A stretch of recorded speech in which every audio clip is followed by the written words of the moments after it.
launch. I would like to call Ramya, Mr. Ramesh and Mr. Akash. Please do join us for the audio launch.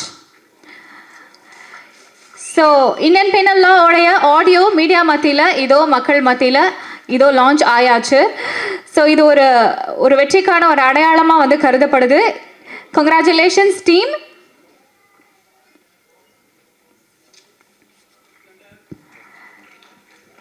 ஒரு நிமிஷம் video.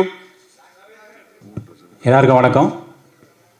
இந்த படத்தில் இப்போ கொஞ்ச நேரத்துக்கு முன்னாடி பாடின அந்த வேட்டை போட்டு ரூட்டை காட்டு வேணா இனிமே டென்ஷனு டெஸ்லா ரேஞ்சு ஆளே நான் ஓலா ரேட்டில் மீட்டரு நீதி எல்லாம் அவங்க பாடியிருந்தாங்க. அந்த பாடலை பாட வாய்ப்பு கொடுத்த இசையமைப்பாளர் இன்றைய விழா நாயகன் அவர்களுக்கு என்னோட நன்றி. இந்த படத்தில் என்னோட நண்பர் கருணா எனக்கு சீனியர், அவர் கூட ஒர்க் பண்ணியிருக்கோம். அவரோட இணைஞ்சு வசனமும் எழுதியிருக்கேன். அவருக்கும் என்னோட நிறைய தெரிவிச்சுக்கிறேன். இந்த படத்துக்கு தயாரிப்பாளர் ரொம்ப நேர்மையாக இருக்கக்கூடியவர், சொன்ன சொல்ல காப்பாற்றக்கூடிய ஒரு சிறந்த மனிதர். அவருக்கும் என்னுடைய இந்த நேரத்தில் நன்றியை தெரிவிச்சுக்கிறேன். வழக்கமாக வந்து எல்லோரும் வந்து ஆதரவு கேட்கும்போது எனக்கு ஹெல்ப் பண்ணுங்க போங்க வாங்கன்னு சொல்லுவாங்க பத்திரிகையை பார்த்து. ஓட்டப்பந்தயத்தில் ஓடுற ஒரு வீரனுக்கு கைத்தட்டி ஆரவாரம் பண்ணால் போதும். ஆனால் புதுசாக நடக்கிற முயற்சி பண்ணுற குழந்தைக்கு கையை பிடிச்சி ஆதரவு கரம் நீட்டணும். அது பத்திரிகையும் மீடியாக்களும் ரசிகர்களாக நீங்களும் பண்ணணும்னு நான் இந்த நேரத்தில் கேட்டுக்கிறேன். நன்றி, வணக்கம். இந்த படம் ரொம்ப சிறப்பாக வந்திருக்கு. உங்களுடைய வாழ்த்துக்கள் எப்பயும் தேவை. கடைசியில் கிளைமேக்ஸில் வரக்கூடிய ஒரு பாட்டு அது நீங்கள் கேட்பீங்க. இந்த ஆப்பர்ச்சுனிட்டி கொடுத்த producer sir, director sir and my bro Ashwin Vinayagamoorthy என்னை ரொம்பவே என்கரேஜ் பண்ணுற ஒரே ஆள். என்னோட டேலண்ட் என்னையும் நம்பி இந்த ஆப்பர்ச்சுனிட்டி கொடுத்ததுக்கு நன்றி. And wishes to the team. Thank you so much. And the actors, Naren sir, Kishore sir, Kushita, Abhirami ma'am, Bose Venkat sir, and the legendary directors, I just welcome Mr. K. Bhagirai sir, R.K. Sellamani sir, R.V. Udayakumar sir, and parents sir. I just welcome all my friends and close associates who attempted to witness this function today.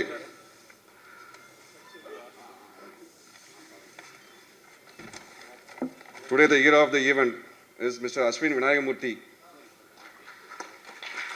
a well-known young music director in the film industry. All the songs are good. He has given me all the songs very excellent. The songs out has come very excellently, and he has done a remarkable job in this movie. He has shaped this movie really well, and especially the Yavalo song sung by Chinmay ma'am and Shivan Mahadevan, that has come out really well. Thank you ma'am, it has won many hearts.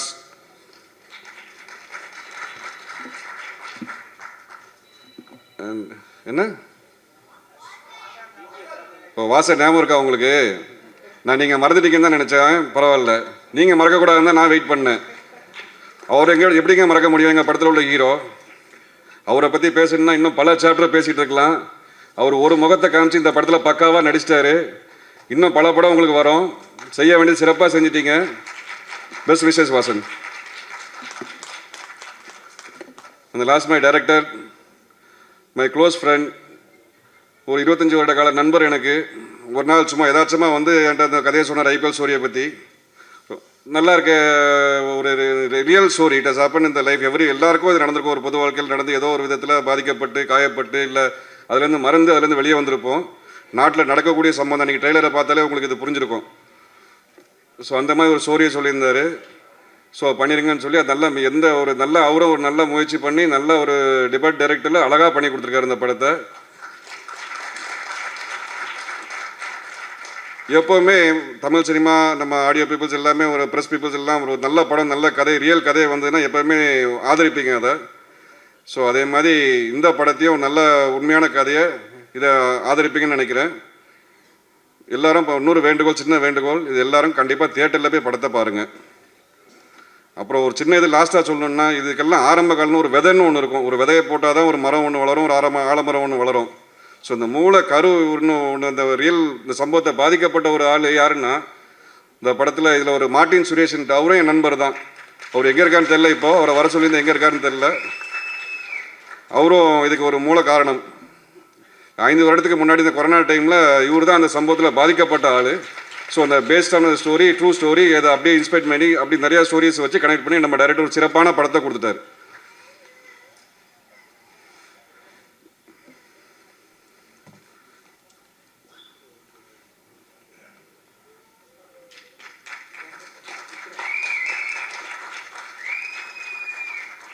எதுக்குப்பா இதுக்காண்டி wait பண்ண வேண்டியது 2 minutes வெளியே போயிருக்கு. இப்போ பிஆர்ஆர் sir என்ன விரட்டிட்டு இருக்காரு, சீக்கிரத்தில் முடிங்கன்ட்டு. தேங்க்ஸ்.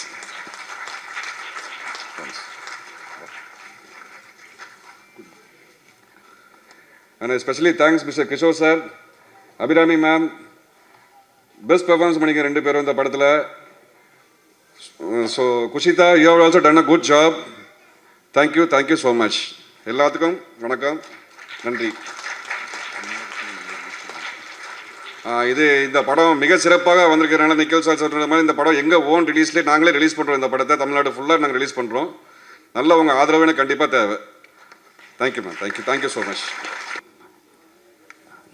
தொழில்நுட்ப கலைஞர்களுக்கும் இயக்குனர் பெருமக்களுக்கும் திரையுலக சிற்பங்களான நடிகர் நடிகைகளுக்கும் என்னுடைய அன்பான வணக்கங்கள்.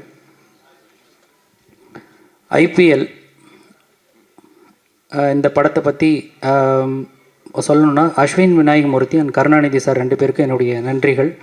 ஸோ முதல்ல என்னை கால் பண்ணி இந்த மாதிரி ஒரு படம், இந்த மாதிரி ஒரு பாட்டு இருக்குது, ஸோ இன்னும் கொஞ்சம் கவித்துவமாக இந்த பாடல் வேணும் அப்படின்னு சொல்லி கேட்டிருந்தாங்க. இந்த படத்தில் வந்து நான் யாவளோ அப்படின்ற அந்த பாடலை நான் எழுதியிருக்கேன். அஸ்வின் விநாயகமூர்த்தி சொல்லணும்னா அவர் முதல்ல பேசும்போது இந்த மாதிரி ஒரு பேசிக்காக ஒரு டியூன் ஸ்ட்ரக்சர் இருக்குது, இதில் ஒர்க் பண்ணோம் அப்படின்னு சொன்னாங்க. ஸோ நாங்கள் 2 பேரும் மீட் பண்ணிக்கல, வாட்ஸ்அப்லேயே வந்து லிரிக்ஸ் எல்லாமே ஒர்க் அவுட் பண்ணதுக்கு அப்புறமா எனக்கு வந்து இன்னும் ஒரு ஸ்ட்ரக்சராக எனக்கு இன்னும் திருப்தியாக இருக்கலை. அதுக்கப்புறம் அவர் சொன்னார் இந்த மாதிரி நம்ம ஒன்று ஒர்க் அவுட் பண்ணி பார்க்கலாம் அப்படின்னு சொல்லி. ஸோ அதுக்கப்புறம் ஒரு மியூசிக்கெல்லாம் ஆட் பண்ணி எல்லாம் பண்ணதுக்கு அப்புறமா வந்து ஒரு ஃபீல் கிடைக்கும் போது தான் எனக்கு ரொம்ப சந்தோஷமாக இருந்தது. ஓகே அப்படின்னு சொல்லிட்டு அஸ்வின் வந்து மியூசிக்கலாக அந்த பாட்டை எப்படி நெக்ஸ்ட் லெவல் கொண்டு போகணும் அப்படின்றது ஒரு இசையமைப்பாளர் வந்து எந்த மாதிரி இசைக்கோர்வைகளெல்லாம் கொண்டு வராரோ அப்போ தான் அந்த பாடல் ஒரு அடுத்த கட்டத்துக்கு கொண்டு போக முடியும். ஸோ அதை வந்து பண்ணாரோ. அதுவும் இல்லாமல் கரெக்டான ஒரு சிங்கர்ஸ் சாய்ஸு. சின்மை மேம் எனக்கு நிறைய பாடியிருக்காங்க. ஸோ இந்த பாடல் அவங்க பாடினது ரொம்ப சந்தோஷம், சூப்பராக இருந்தது பாடல்.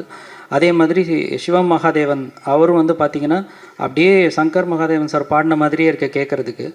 ஸோ அந்தளவுக்கு ஒரு அற்புதமான குரல் சேர்த்து இந்த பாடலில் ஒரு அற்புதமான ஒரு வெற்றி பாடலாக வந்து கொடுத்துருக்காரு. ஸோ அஸ்வின் விநாயகமூர்த்தி அவர்கள் வந்து இன்னும் நிறைய படங்கள், நிறைய வெற்றி, அதாவது ஃபஸ்ட் டயர் மியூசிக் டைரக்டர் அந்த இடத்துக்கு கண்டிப்பாக போவார்னு நம்புகிறேன்.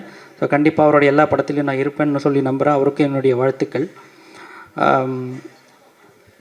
ஒரு சமீபத்தில் ஒரு ஆடியோ லான்ச்சில் ஆனந்த்ராஜ் சார் வந்து இருக்கும்போது என்ன சொல்லிட்டேன்னா, சின்ன வயசுலேருந்து அப்படின்னு சொல்ல ஆரம்பிச்சிட்டேன். ஸோ அது என்ன ஆயிடுச்சுன்னா, எல்லாருமே சின்ன வயசுலேருந்து பார்த்தோம் அப்படின்ற மாதிரி சொன்னாங்க. அது ஒரு காமெடியாக போச்சு. ஸோ அதே மாதிரி இங்கே நமக்கு எல்லாருக்கும் பிடித்த பாக்கியராஜ் சார், பேரரசு சார், உதயகுமார் சார், அப்புறம் ஆர்கே செல்வமணி சார் இருக்காங்க. ஸோ திருப்பி நான் சொல்ல மாட்டேன் சார், சின்ன வயசுலேருந்து உங்கள் படங்கள்லாம் பார்த்தேன்னு சொல்ல மாட்டேன். ஏன்னா இங்கே டிடிஎஃப் வாசன் இருக்கார், அவர் மாதிரி எல்லோரும் எங்கே தான் இருக்கீங்க இப்போ கூட. ஸோ அதனால் அந்த யாருமே தயவு செஞ்சு சின்ன வயசுலேருந்து உங்கள் படங்கள்லாம் பார்த்து நாங்கள் வளர்ந்தோன்னு தயவு செஞ்சு சொல்லாதீங்க. அவர்கள் வந்து தமிழ்நாட்டுடைய ட்ரேட்மார்க். ஸோ அவர்கள் படங்கள் இல்லாமல் தமிழ் சினிமா இந்த அளவுக்கு கடந்து வந்திருக்காது. ஸோ அவர்களுக்கும் இந்த விழாவிற்கு சிறப்பு விருந்தினராக வந்த அவர்களுக்கும் என்னுடைய மனமார்ந்த நன்றிகள். ஸோ டிடிஎஃப் வாசன் முதல் அடி சிறப்பாக எடுத்து வச்சுருக்காரு. ஸோ அவர் வந்து இன்னும் மென்மேலும் நிறைய வெற்றிகள் பெறணும்னு சொல்லி வாழ்த்துக்கிறேன். இந்த படத்தில் என்னுடைய பாடல்கள் எழுதியிருக்கிற அத்தனை கவிஞர்களுக்கும், குறிப்பாக என்னுடைய நண்பர் மோகன்ராஜன் அவர்களுக்கும் என்னுடைய மனமார்ந்த நன்றிகள். அண்டு அவர் வந்து வரலன்னு சொன்னாங்க, கடைசியில் வந்துட்டார், ரொம்ப சந்தோஷம். ஸோ எல்லாருக்குமே, தயாரிப்பாளர், இயக்குனர், எல்லா தொழில்நுட்ப கலைஞர் அனைவருக்கும் என்னுடைய மனமார்ந்த நன்றிகள். தேங்க்யூ. இந்த படத்துக்கு வாய்ப்பளித்த ப்ரொடியூசர், டைரக்டருக்கு முதல்ல நன்றி. இப்போது பேசுகிறார் கார்த்திக் சார், சின்ன வயசுலேருந்து பார்த்தது அப்படின்னு சொல்லக்கூடாதுன்னு. எந்த வயசுலேயும் பார்த்து கற்றுக்க வேண்டிய படங்களை எடுத்தவங்க தான் எங்கள் ஜாம்பவான்கள் இருக்கிறாங்க. எப்போ வேணாலும் பார்க்கலாம். அந்த படங்களெல்லாம் அவங்கெல்லாம் எடுத்தது பெரிய லிஸ்ட் இருக்குது. அதெல்லாம் வந்து எப்பவும் பார்த்தாலும் எப்படி இது அப்படின்ற மாதிரி எடுத்தவங்க தான் எல்லாம் இருக்கிறாங்க. மழை அவங்களுக்கு எல்லாருக்கும் நன்றி. ஐபிஎல் கருணா தம்பி அண்ணா இது மாதிரி ஒரு ரோல் பண்ணணும். எப்பவுமே எந்த ஒரு படத்துக்கு போனாலும் நம்ம கொஞ்சம் இம்ப்ரெஸ் பண்ணுவோம். இப்படி பண்ணலாம் இப்படி பண்ணலாமா, விடவே மாட்டான் தம்பி. இதை மட்டும் பண்ணுனா போதும் அப்படின்னு ஒரு ஆர்டர் ஒன்று வரும். எதுவும் சொல்கிறேன் இல்லைப்பா இப்படி பண்ணலாம், இப்படி பண்ணால் போதும் ஒன்று. அது வந்து அவனோட நம்பிக்கை, அந்த தெளிவு. அது இதுதான் எனக்கு வேணும், இது போதும், இப்படி பண்ணால் போதும்னு. அது ரொம்ப ஒரு சந்தோஷமான ஒரு விஷயம்தானே. அது நம்ம கொஞ்சம் ப்ரிப்பேர் போகணும் அப்படின்றதுலாம் அவசியம் கிடையாது. ஏன்னா கருணை ரொம்ப தெளிவாக இதுதான் இப்படி பண்ணால் போதும் அப்படின்னு. ரொம்ப சந்தோஷமாக இருந்தது. கிஷோர் சார் இருக்காருங்க, தம்பி வாசன் அவங்களோட நடிச்சிருவேன். ஒரு நல்ல அனுபவம். ஒரு நிறைய படங்கள் நடிச்சிருந்தாலும் ஒவ்வொரு படமும் ஒவ்வொரு அனுபவம் தான். அதில் பார்த்திங்கன்னா சில ஸ்பெஷலான தருணங்கள் சிலதுலாம் மனசில் ஒவ்வொரு நாளும் கற்றுக்கிறோம் தான். நமக்கு தெரியும் எல்லாமே தெரியும்லாம் கிடையாது. அந்த வகையில் பார்த்தீங்கன்னா இந்த படத்தில் நிறைய ஒரு பெரிய ஒரு அனுபவம், ரொம்ப சந்தோஷமாக இருந்தது. ப்ரொடியூசர் வந்து எங்கள் வீட்டு பக்கத்தில் தான் இருக்கார். ஆனால் நமக்கு அறிமுகம் இல்லை, இந்த படத்து மூலியமாக தான் அறிமுகம். ரொம்ப கூலாக எதுனா சரிங்க பண்ணிடலாம் அப்படின்னு அந்த ஒரு 2 பேருக்குள்ள ஒரு நம்பிக்கை, அந்த டைரக்டருக்கும் ப்ரொடியூசரும் இருக்கிற ஒரு ட்ரஸ்ட்டு, ஒரு பாண்டு இருக்குது. அதுதான் நம்ம இதில் ஒரு படத்துக்கு முக்கியம். அது ரொம்ப நல்லா ஒர்க் அவுட் ஆகிருக்கு. ட்ரெய்லர் பார்க்கும்போது தான் எனக்கு ஃபுல் கதையெல்லாம் எனக்கு தெரியாது. இருந்தாலும் ட்ரெய்லர் பார்க்கும்போது உண்மையிலே இன்ஸ்பைரிங்காக இந்த படம் பார்க்கணும் சீக்கிரமாக அப்படின்னு சொல்லிட்டு. ஸோ இந்த படத்தை எல்லோரும் வந்து தியேட்டரில் வந்து பார்க்கணும். இந்த வாய்ப்பு கிடைத்ததுக்கு மிக்க மிக்க நன்றி. நன்றி, வணக்கம். ஐபிஎல் இசை வெளியீட்டு விழாக்கு வரை தந்த ஊடகவியலாளர்கள், பத்திரிகையாளர்கள், நண்பர்கள் அனைவருக்கும் வணக்கம். மேடையில் இருக்கின்ற பாக்கிரா சார் உள்ளிட்ட எனது சக தோழர்களுக்கும் இந்த திரைப்படத்தில் பணியாற்றிய கலைஞர்களுக்கும் வாழ்த்துக்கள், நன்றி. முக்கியமாக இந்த படத்தோட டைரக்டர் வந்து என்னோடய நண்பர். அவர் சின்ன வயசுலேருந்து எனக்கு நண்பர் வந்தேன். ரொம்ப நாளாக வந்து நம்ம டைரக்டர் சினியில் எங்களுடைய கூடவே இருந்து இந்த படமே வந்து ஒரு 1 வருஷமாக அவர் பண்ணிகிட்டே இருக்கும்போது ஒரு நாள் வருவார். ப்ரொடியூசர் என்னென்னலாம் பேசணுமோ அதையே அவர் பேசுவார். அண்ணா இப்படி ஆகிடுச்சு, இப்படி ஆகிடுச்சு, இப்படி ஆகிடுச்சு, ஒன்றா நம்ம கிளியர் பண்ணிட்டே இருப்போம். ஆனால் இந்த ஸ்டேஜில் பார்க்கும்போது வந்து உண்மையாக மகிழ்ச்சியாக இருந்தது. தயாரிப்பாளரும் இயக்குனரும் வந்து ஆடியோ ரிலீஸில் நண்பர்களாக இருக்கீங்க இல்லையா, அதுதான் இந்த படத்தோட மிகப்பெரிய வெற்றி.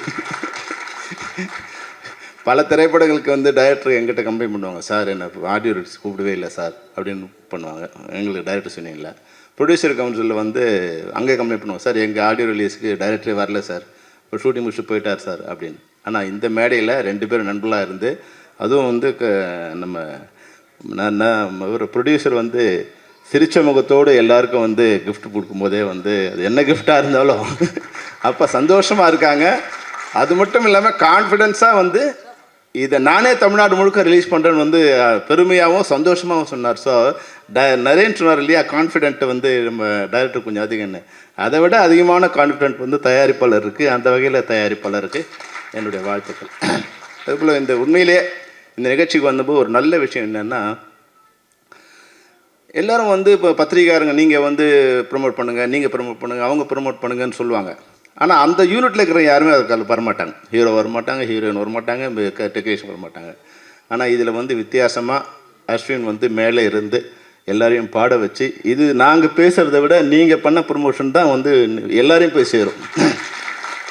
அந்த வகையில் வந்து அஸ்வினுக்கும் சின்மயமாவுக்கும் ரம்யாவுக்கும் எல்லாருக்குமே வந்து பாடணும், சம்பளம் வாங்கணும், போயிட்டோன்னு இல்லாமல் இந்த இது பிரபல்யம் ஆகும்போது, மக்களை போய் சென்றடையும் போது நிச்சயமாக நாங்கள் வந்து எங்களோடது வந்து ஒரு 50%, உங்களோடது 90%. நீங்கள் தான் வந்து செலிப்ரிட்டியாக இருக்கீங்க, உங்களை ப்ரமோட் பண்ணிக்கிறீங்க, இந்த படத்தையும் ப்ரமோட் பண்ணிக்கிறீங்கும் போது நிச்சயமாக அந்த படத்துக்கு ஒரு பெரிய ப்ளஸ்ஸாக இருக்கும். அதனால் இதில் வந்து அபிராமிலாம் இந்த இதுக்கு வந்திருக்காங்க. பெரும்பாலும் வந்து நிகழ்ச்சிக்கு வந்து அந்தந்த படத்தோட ஹீரோ ஹீரோயின்னு வராத காலகட்டத்தில் எல்லாருமே கலந்துட்டது வந்து இது ஒரு குடும்பமாக இருக்குது. பக்கத்தில் வந்து அண்ணன் கேட்ட அந்த உதயகுமார் அண்ணன், அம்மா எல்லாம் வந்துடுச்சா அவனுக்குன்னு, எல்லாம் வந்துருச்சுன்னு அவங்க சொன்னாங்க. அந்த வகையில் யாருக்குமே வந்து எந்த விதமான பேலன்ஸும் இல்லாமல் வந்து ப்ரொடியூசர் நல்லா வச்சுருக்கான்னு தெரியுது. அப்புறம் வந்து இந்த வாசன் வந்து படம் சாங் பார்த்துட்டே இருக்கும்போது, அண்ணே இது என்னண்ணே நான் என்ன பண்ணணும், என்ன டெவலப் பண்ணணும், என்ன கற்றுக்கணும்னு. ஒன்றுமே கற்றுக்காத, இப்படியே இரு. இப்போ எப்படி எங்களோட நட்பாக இருக்குது அப்படியே நீ கடைசி வரைக்கும் ஹீரோ ஆன பிறகு வந்து வேறு மாதிரி மாறிடாது. அதுதான் சினிமாவில் நாங்கள் எல்லாருக்கும் சொல்கிற விஷயம். இப்போ இயல்பாக இருந்தால் போதும், மற்றதெல்லாம் வந்து ஆட்டோமேட்டிக்காக எக்ஸ்பீரியன்ஸில் எல்லாருமே கற்றுப்பாங்க. நீங்கள் வளரும் வாய்ப்பு தரும்போது, வாய்ப்பு வரும்போது தயாரிப்பாளரோடும் இயக்குனரோடும் எவ்வளோ நட்பாக இருக்கீங்களோ அதுபோல் கடைசி வரைக்கும் இருந்தீங்கன்னா வேறு ஒன்றும் நீங்கள் தர வேண்டியதில்லை. எங்களை எங்கேயாவது மேடையில் பார்க்கும்போது, அப்பா அம்மாவை பார்க்கும்போது என்ன ஒரு மரியாதை கொடுக்குறோமோ அதுபோல் தங்களை இன்ட்ரடியூஸ் பண்ணவங்கள நீங்கள் பார்க்கும்போது அந்த மரியாதையை கொடுத்தீங்கன்னா போதும். உங்கள் சொத்தில் உங்கள் இதுலேயும் எதுவுமே ஷேர் வேண்டாம். ஆனால் எங்களுக்கு ஒரு இது இருக்கும், நாங்கள் இவ்வளோ பேர் இன்ட்ரடியூஸ் பண்ணோம். தயாரிப்பாளர் இன்றைக்கி பார்த்தீங்கன்னா உண்மையிலே காணாமல் இருப்பாங்க, வறுமையில் இருப்பாங்க. அவங்களால வந்து இன்ட்ரடியூஸ் பண்ணப்பட்டவங்க இன்றைக்கி மிகப்பெரிய நிலையில் இருப்பாங்க. அப்போ அவங்களுக்கு நீங்கள் எதுவுமே பண்ண வேண்டாம். ஒரு நன்றி அறிதலோட ஒரு மேடையில் என்னை இன்னார் தான் இன்ட்ரடியூஸ் பண்ணாங்கன்னு சொல்லும்போது அந்த கிரெடிட் வந்து அவங்களுக்கு போய் சேரும்போது நிச்சயமாக அந்த வாழ்த்து உங்களை என்றைக்கும் வாழ வைக்கும். அதுதான் நான் அவங்களுக்கு சொல்ல விரும்புகிறது. மற்றபடி இந்த படத்தில் கருணாநிதி வந்து இந்த சாங் பார்க்கும்போது முதல்ல நான் ஒரு டைரக்டராக பார்க்கும்போது இதில் நான் வந்து முதல்ல பாராட்டணும்னு நினைக்கிறது வந்து ஆர்ட் டைரக்டராக பாராட்டணும்னு நினைக்கிறேன். அவர் எனக்கு பேர் கூட தெரியாது, வெங்கல் ரவி. ஏன்னா அந்த சாங் பார்க்கும்போது நிச்சயமாக உங்களோட வந்து அதில் பங்கு வந்து மிக அதிகமாக இருக்குது. எவ்வளோ சாங் பார்க்கும்போது இந்த செட்டை வந்து ரொம்ப சிம்பிளாக ரொம்ப பியூட்டிஃபுல்லாக பண்ணியிருக்கீங்க. நீங்கள் உங்களுடைய தோற்றத்துக்கும் உங்களுடைய ஒர்க்குக்கும் சம்மந்தம் இல்லை, வேறு மாதிரி இருக்குது. நீங்கள் பார்க்கும்போது சாதாரண மனிதர் மாதிரி இருக்கீங்க, ஆனால் உங்கள் விஷுவல்ஸ் வந்து அவ்வளோ பியூட்டிஃபுல்லாக அந்த கலர்ஸ் அந்த காம்பினேஷன்ஸ் எல்லாம் இருக்குது. அது மாதிரி வந்து கேமராமேனுக்கும் வந்து நான் பாராட்ட சொல்ல விருப்பப்படுறேன். ஏற்கனவே நிறைய தடவை வந்து எல்லோரும் நான் பாராட்ட வேண்டிய அவசியம் இல்லை, கோடிக்கணக்கான பேர் வந்து அஸ்வினோட சாங் வந்து பாராட்டி அது வந்து ரீச் பண்ணியிருக்காங்க, ஷேர் பண்ணியிருக்காங்க. அவங்களுடைய பாராட்டியே இது மிகப்பெரிய பாராட்டு நினைக்கிறேன். இதில் கலைஞர்களுக்கு நான் வந்து இந்த மேடையில் வந்து சொல்ல விருப்பப்படுறது ஒன்று தான். அதாவது என்னென்னா, நம்மளை யாரும் மிஸ் பண்ணக்கூடாது. நம்ம சின்ன சின்ன மிஸ்டேக்ஸில் நம்மளை யாரும் மிஸ் ஆகாமல் போயிடக்கூடாது. ஒரு சின்ன விஷயம் என்னென்னா, நம்ம சின்ன வயசில் வந்து நான் வந்து சைக்கிள் கற்றுக்கணும் வச்சுங்களேன். சைக்கிளில் வந்து என்னாகும், அந்த உங்களுக்கு தெரியும் அரைப்படல் தான் ஃபஸ்ட்டு சின்ன வயசில் அடிப்போம். அடிக்கும்போது என்னாகும், அந்த செயின் வந்து ஒரு பல் வந்து ஏறி ராங்கில் போயிடும். ஒரு பல் ராங்கில் போனோடனே எல்லா பல் சக்கரமும் அடிக்கும், ரிவர்ஸில் அடிச்சுட்டே இருக்கும். அப்போ நம்ம இறங்கி அந்த ஒரு பல் சக்கரத்தை வந்து சரி பண்ணோமா செயின் வந்து சுத்தமாக சொல்லுவாங்க. அந்த 24 சக்கரத்துலையும் அடிபடாமல் பல் அடிபடாமல் வண்டி அழகாக ஓடிக்கிட்டே இருக்கும். அதுதான் கலைஞர்களுக்கு எந்த இதுலேயும் வந்து முரண்பாடோ கான்ஃப்ளிக்டோ இல்லாமல், ஏதாவது கான்ஃப்ளிக்ட் வந்தாலும் யார் மூலமாலும் தவறு வந்தாலும் அதை அவங்க சரி பண்ணிக்கிட்டாங்கன்னா நிச்சயமாக வந்து இந்த இண்டஸ்ட்ரியில் இருந்துட்டு. ஏன்னா திறமை வாய்ந்த கலைஞர்கள் வந்து சந்தர்ப்பத்தால் அவங்கள தமிழ்நாட்டு மக்கள் மிஸ் பண்ணக்கூடாது. ஏன்னா இவங்கெல்லாம் வந்து மக்களோட சொத்து, கலைஞர்கள் வந்து மக்களோட சொத்து. அந்த குரலை கேட்கும்போது, கண்ணை மூடி அந்த குரலை கேட்கும்போது ஒரு மிக பிரம்மாண்டமான ஒரு இயற்கை சூழலில் எங்கேயோ ஒரு இடத்துல வந்து இருக்காமல் இருக்குது. இது மாதிரி கலைஞர்கள் நம்ம மிஸ் பண்ணக்கூடாது. அதுக்கான ஒரு அறிவுரையாவோ இல்லை நண்பர்களுக்கு சொல்கிற தோழமை கருத்தாவது எடுத்துக்கலாம். இந்த திரைப்படம் நிச்சயமாக மிக பிரம்மாண்டமான வெற்றி அடையும். Karunanidhi, all the best, all the best. அது மாதிரி ஹீரோயினுக்கு வந்து பேரே நல்ல பேர் வச்சுருக்காங்க, குஷிதா. நீ நிச்சயமாக எல்லாருக்கும் குஷி கொடுப்பேங்கிற நம்பிக்கை அவங்க பார்க்கும்போது தெரியுது. Wish you all the best, all the best. Thank you. Selvamani வந்த கொஞ்ச நேரத்துலேயே எல்லா லேடி ஆர்டிஸ்ட் பேரையும் கரெக்டாக மனப்பாடமாக சொல்கிறாப்புல. வீட்டுக்கு போ, இருக்கு மகனே. எனக்கு கொஞ்சம் ஞாபக சக்தி கம்மி, எனக்கு அபிராமியை மட்டும் மறக்கவே முடியாது. ஏன்னா நான் ரொம்ப விரும்புகிற ஒரு நடிகை அபிராமி.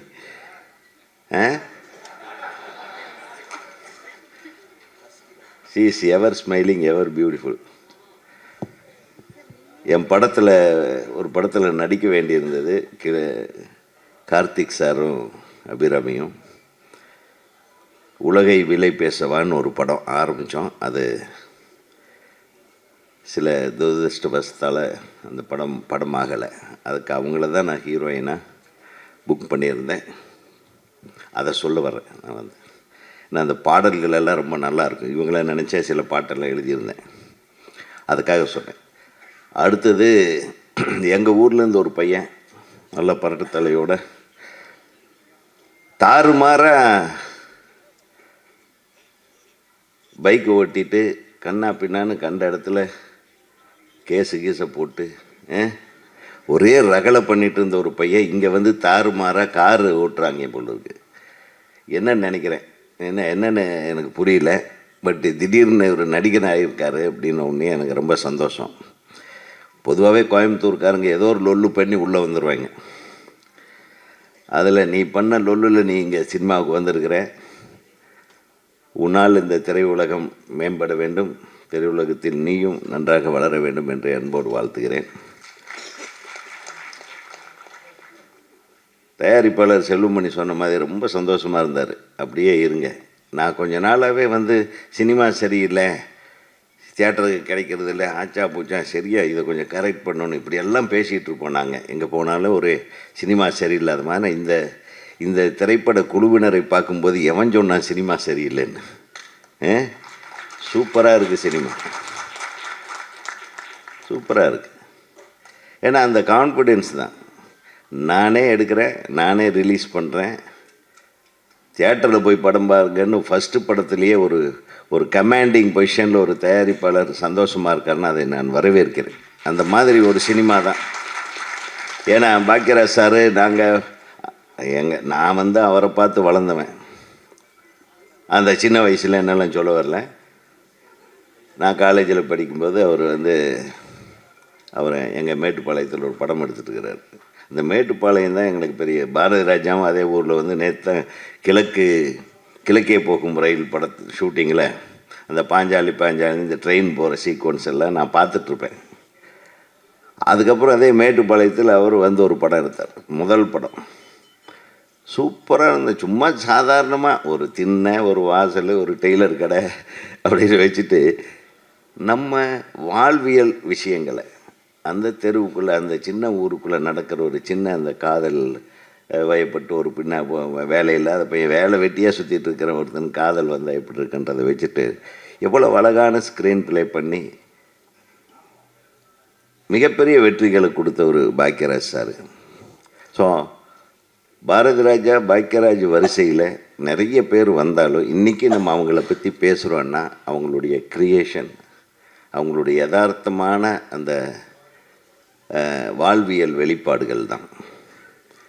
ஸோ அந்த மாதிரி ஐபிஎல் கூட ஒரு படமாக இப்போது கருணாநிதி ரொம்ப சின்சியரான மெம்பர். அவர் கருணாநிதி அவர்கள் வந்து ஃபோனில் மிரட்டினேன், வந்துடுங்க சார் அப்படின்னு. நீ நேரில் கூப்பிடவே இல்லையாடா அப்படின்னு. சார் அதான் நீங்கள் கிடைக்க மாட்டேன்றீங்க அப்படின்னு. அப்புறம் நேற்று கூட கூப்பிடல, ஒரு மெசேஜ் மட்டும் போட்டான், சார் நாளைக்கு காலையில் வந்துடுங்க சார் அப்படின்னு. அப்புறம் நான் கவுண்ட் பண்ணேன், ஏன்டா நேரில் வந்து கூப்பிட வேண்டாமா அப்படின்னு. சார் நேற்று உங்கள் பர்த்டேன்னு சொல்லிட்டு நீங்கள் எதுவுமே ஃபோனே எடுக்கலை சார் நீங்கள், அதனால தான் மெசேஜ் போட்டேன் அப்படின்னு. அப்புறம் எங்கள் சங்கத்தில் எல்லோரும் ஃபோன் பண்ணி சொன்னாங்க. எங்கள் செயலாளர் தம்பி பேரரசு அவர் 7:30 மணிக்கே கிளம்பிட்டார். நான் கொஞ்சம் நைட் லேட்டாக போனதுனால ஒரு 9:30 மணிக்கு கிளம்புனேன். பட்டு ஓஎம்ஆர்லேருந்து வர அவர் ஈசிஆர்லேருந்து வர்றாரு, கொஞ்சம் லேட் ஆகிடுச்சு, மன்னிக்கவும். அதுக்கு நான் ட்ரெய்லரை பார்க்க முடியல, இருந்தாலும் மொபைலில் எனக்கு காட்டிட்டார் ட்ரெய்லரை. மிக அற்புதமாக இருந்தது. எனக்கு ரொம்ப பிடிச்ச விஷயம் என்னென்னா, கருணாநிதி இவ்வளவு அழகாக ஒவ்வொரு ஃப்ரேமும் அழகாக எடுத்திருக்கார். இந்த கம்போசிங்கும் சரி பியூட்டிஃபுல்லாக இருந்தது. தமிழ்நாடு திரைப்பட இயக்குநர்கள் சங்கத்தின் சார்பாக இயக்குனர் கருணாநிதி அவர்களை மிகப்பெரிய இயக்குனராக வர வேண்டும் என்று வாழ்த்துவதில் நான் மிக சந்தோஷப்படுகிறேன். அதாவது ஒரு இயக்குனரோட வெற்றியை செல்லுமணி சொன்ன மாதிரி ஒரு தயாரிப்பாளர் எழுந்து எவ்வளவு அழகாக அவரை பற்றி சொன்னார்ன்றது தான். இந்த மாதிரி சந்தோஷங்கள் தான் எங்கள் சங்கத்துக்கு தேவை. கருணாநிதியை போல் இன்னும் நிறைய பேர் இருக்காங்க தயாரிப்பாளர் சார். எங்கே அவர்? கருணாநிதியை போல் நிறைய இயக்குனர்களை உங்கள் ராதா ஃபில்ம் இன்டர்நேஷ்னல் வழங்க வேண்டும். நீங்கள் சொல்லுங்கள், கருணாநிதியே கூப்பிட்டு வந்து விடுவார் நிறைய டைரக்டர்களை. ஸோ நிறைய படங்களை எடுங்க. இந்த படத்தில் நரேன்லேருந்து அஃப்கோர்ஸ் சில ஷாட்டுகளே நம்ம பார்த்தா கூட ஒரு நடிப்புனா என்ன அப்படின்றத அழகாக பியூட்டிஃபுல்லாக அந்த கதாபாத்திரத்துக்கேற்ப எல்லாரும் அழகாக பண்ணியிருக்காங்க. இசை Ashwin, wish you all the best. நல்லா இருந்தது. நீங்கள் லைவாக இங்கே பர்ஃபார்ம் பண்ணி காட்டின விஷயங்கள். சிங்கர்ஸும் அப்படி தான் இருக்கணும். We are all part of the cinema. Cinema ஒரு தனி மனிதனுக்கான ஒரு தயாரிப்பாளர்லேருந்து கடைசி கட்ட தொழிலாளி வரையிலும் ஒரு சினிமான்றது ஒட்டுமொத்தமாக ஒரு நம்ம பார்க்கக்கூடிய, நம்ம ஜெயிக்கக்கூடிய ஒரு மேட்டராக அதை எடுத்துகிட்டு போய் எல்லோரும் ஒற்றுமையாக இருந்தால் ஒழிய நம்ம வெற்றி பெறவே முடியாது. ஸோ உங்களுடைய ஒற்றுமையை, அனைவரது ஒற்றுமையை வாழ்த்துகிறேன். ஆர்ட் டைரக்டர் உங்களை பற்றி பாருங்கள், பெப்சி தலைவர் சரி ஏதோ செட்டப்போன்னு நினச்சேன். பெப்சியில் இன்னொரு சங்கத்தை வாழ்த்துறது பெப்சி தலைவர். பட் ஆனால் எதையோ அவர் ரசிச்சிருக்கார், யாருன்னே தெரியாமல் ரசிச்சிருக்காருன்னா wish you all the best. அதே மாதிரி கிஷோருக்கும் சரி, தம்பி வாசனுக்கும் சரி, அது உங்களுடைய பயணம் நிறைவான அழகான ஒரு பயணமாக, அற்புதமான தொடக்கமாக அமைந்து அதை தொடர்ந்து அதை மெயின்டைன் பண்ணணும், நல்லபடியாக மெயின்டைன் பண்ணணும். அதுக்கப்புறம் இந்த படத்தின் ஒளிப்பதிவாளர், யார் ஒளிப்பதிவாளர்? கேமராமேன், ரொம்ப நல்லா இருந்தது, beautiful, hats off to you. நம்ம தம்பி தான், ஓகே, வாழ்த்துக்கள் உங்களுக்கு. அப்புறம் கார்த்தி பாடலாசிரியர், நீ என்னமோ சொன்ன, நீ என்ன சொன்ன? சின்ன வயசில் நான் சின்ன வயசில் கண்ணதாசனை ரசிக்காமல் இருந்திருந்தால் நான் பாடலாசிரியராக இருக்க முடியாது. ஸோ சின்ன வயசில் ரசித்தேன்னு சொல்கிறது தப்பே கிடையாது. யாருடைய சின்ன வயசில் ரசித்தேன்றது தான் மேட்ரு. ஸோ வாழ்த்துக்கள். உங்களுடைய பாடலாசிரியர் பயணம் விஷயம் நல்லா நிறைய, எங்கே போனாலும் கார்த்திக் பேர் இல்லாத படமே இல்லையப்போ. என்னடா பண்ணுற, எனக்கு கூட யாருமே வாய்ப்பு கொடுக்கல அப்போல்லாம், நீ வந்த உடனே புகுந்து விளையாடுறிய. சரி, எனிவே கரெக்டாக ஒவ்வொரு இசையமைப்பாளருக்கும் அழகாக அவங்களுக்கு தகுந்த மாதிரி நீ எழுத கற்றுக்கிட்டு இருக்க. தொடர்ந்து உன்னுடைய வெற்றி தொடரட்டும். அப்புறம் அபிராமி, உங்களுடைய அழகு முகத்தை பார்த்தேன், அற்புதமாக நடிச்சிருந்தீங்க, வாழ்த்துகள் வாழ்த்துகள். அனைத்து தொழில்நுட்ப கலைஞர்களுக்கும், அனைத்து துணை இணை இயக்குநர்களுக்கும், தமிழ்நாடு திரைப்பட இயக்குநர்கள் சங்கத்தின் சார்பாக வாழ்த்துகள். அனைத்து நடிகர்களுக்கும், இந்த படத்தை தயாரித்து வெளியிடும் தயாரிப்பாளர் அவர்களுக்கும் எனது மனமார்ந்த வாழ்த்துக்களை தமிழ்நாடு திரைப்பட இயக்குநர்கள் சங்கத்தின் சார்பாக தெரிவித்து அமர்கிறேன். வணக்கம். பொதுவாக சொல்லணும்னா எங்களோட வாழ்க்கை வெறும் 4 சுவரில் தான் முடிஞ்சிருக்கோம். எப்பயாவது இந்த மாதிரி விழா வரும்போது தான் நாங்கள் ஸ்டேஜில் நாங்கள் தான் எடிட்டர்ன்ற மாதிரி ஒரு இது கிடைக்கும், அங்கீகாரம் கிடைக்கும். ஸோ அதனால் இந்த மாதிரி ஐபிஎல் படத்தில் எனக்கு அங்கீகாரம் கொடுத்த அந்த ப்ரொடியூசர், டைரக்டர் எல்லாருக்கும் என்னோடய வணக்கங்கள்.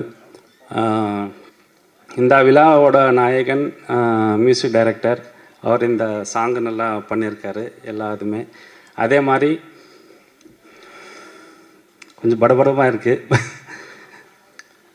அதே மாதிரி இங்கே எல்லாருக்குமே வந்தது பொதுவாக ப்ரொடியூசர்னால தான். ஏன்னா அவர் இல்லைன்னா இந்த ஒரு விழாவே நடந்திருக்காது.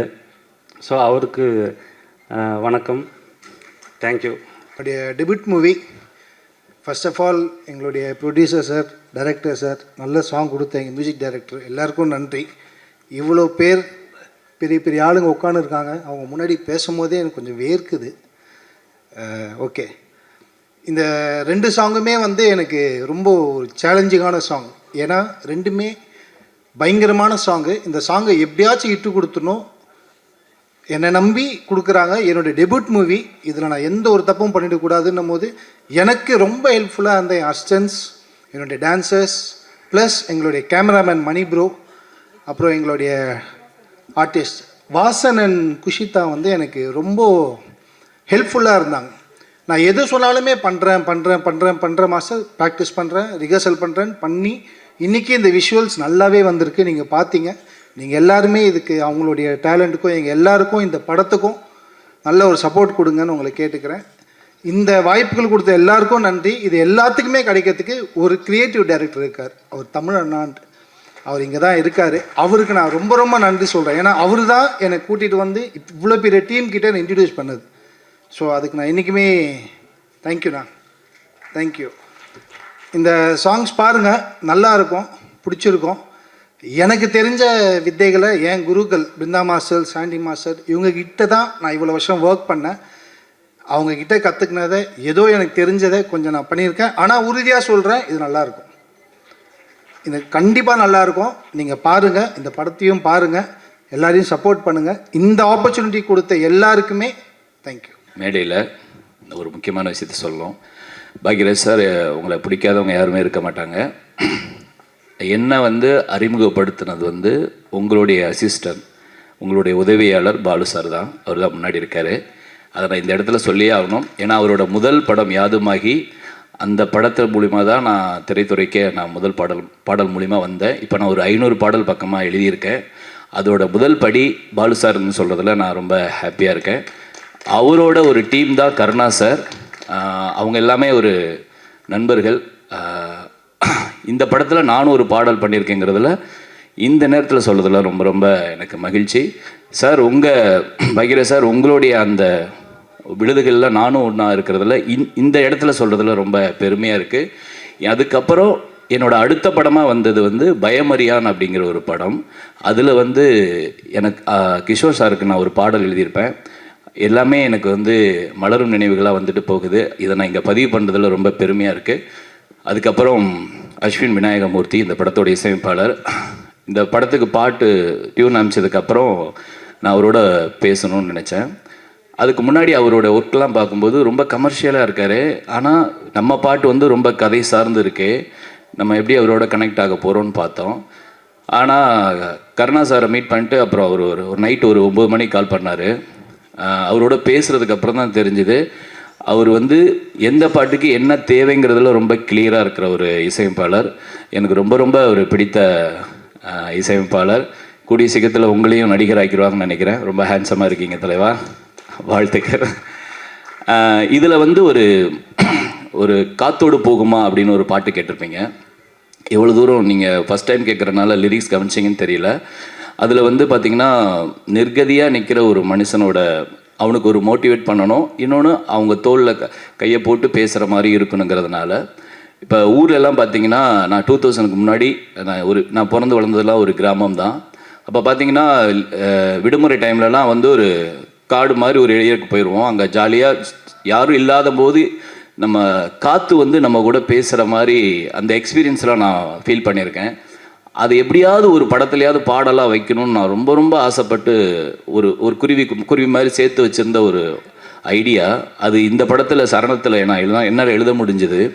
வெட்ட வெளி எங்கேயும் காத்து வழித்துணையாக ஆகுமே, விழி அறியா தோழனாக தொட்டு தொட்டு பேசுமே அப்படிங்கிற ஒரு இடம் எனக்கு ரொம்ப பிடித்து எழுதுனது. அதுக்கப்புறம் நதி மீது வீசும் கல்லால் காயமாகாதே, அதை வாங்கி உள்ளே வைக்கும் தேங்கி நிற்காதே அப்படின்னு சொல்லிட்டு அந்த வரியும் எனக்கு ரொம்ப பிடிக்கும். இது எல்லாமே இந்த படத்தில் இந்த பாட்டில் வர்றதுக்கு காரணம் அஸ்வினும் இயக்குனர் கருணா அவர்கள் தான். அவங்க வரிகளை நேசிக்கிற ஒரு இயக்குனர் ப்ளஸ் இசையமைப்பாளராக இருக்கிறனால தான் இது எனக்கு அமைஞ்சுது. அதுக்கப்புறம் எனக்கு ரொம்ப பிடித்த ஆர்விக் சார், ரொம்ப ரொம்ப உங்களுடைய பெரிய ஃபேன் சார். இன்ன வரைக்கும் நான் இந்த பொன்னுமணியில் நெஞ்சுக்குள்ளே இன்னாருன்னு சொன்னால் தெரியுமா, அந்த வரிகளுக்கு நான் அது ஒரு சாதாரண வரியாக தெரியும். அதை உட்காந்து யோசிக்கும்போது எப்படி இந்த இடத்துல இப்படி எழுதுனீங்க அப்படின்னு எனக்கு ரொம்ப வியப்பாக எனக்கு இருக்கும் சார். நான் இந்த மேடையில் உங்களுடைய பெரிய விசிறின்னு சொல்லிக்கிறதுல நான் ரொம்ப பெருமைப்படுறேன் சார், நன்றி.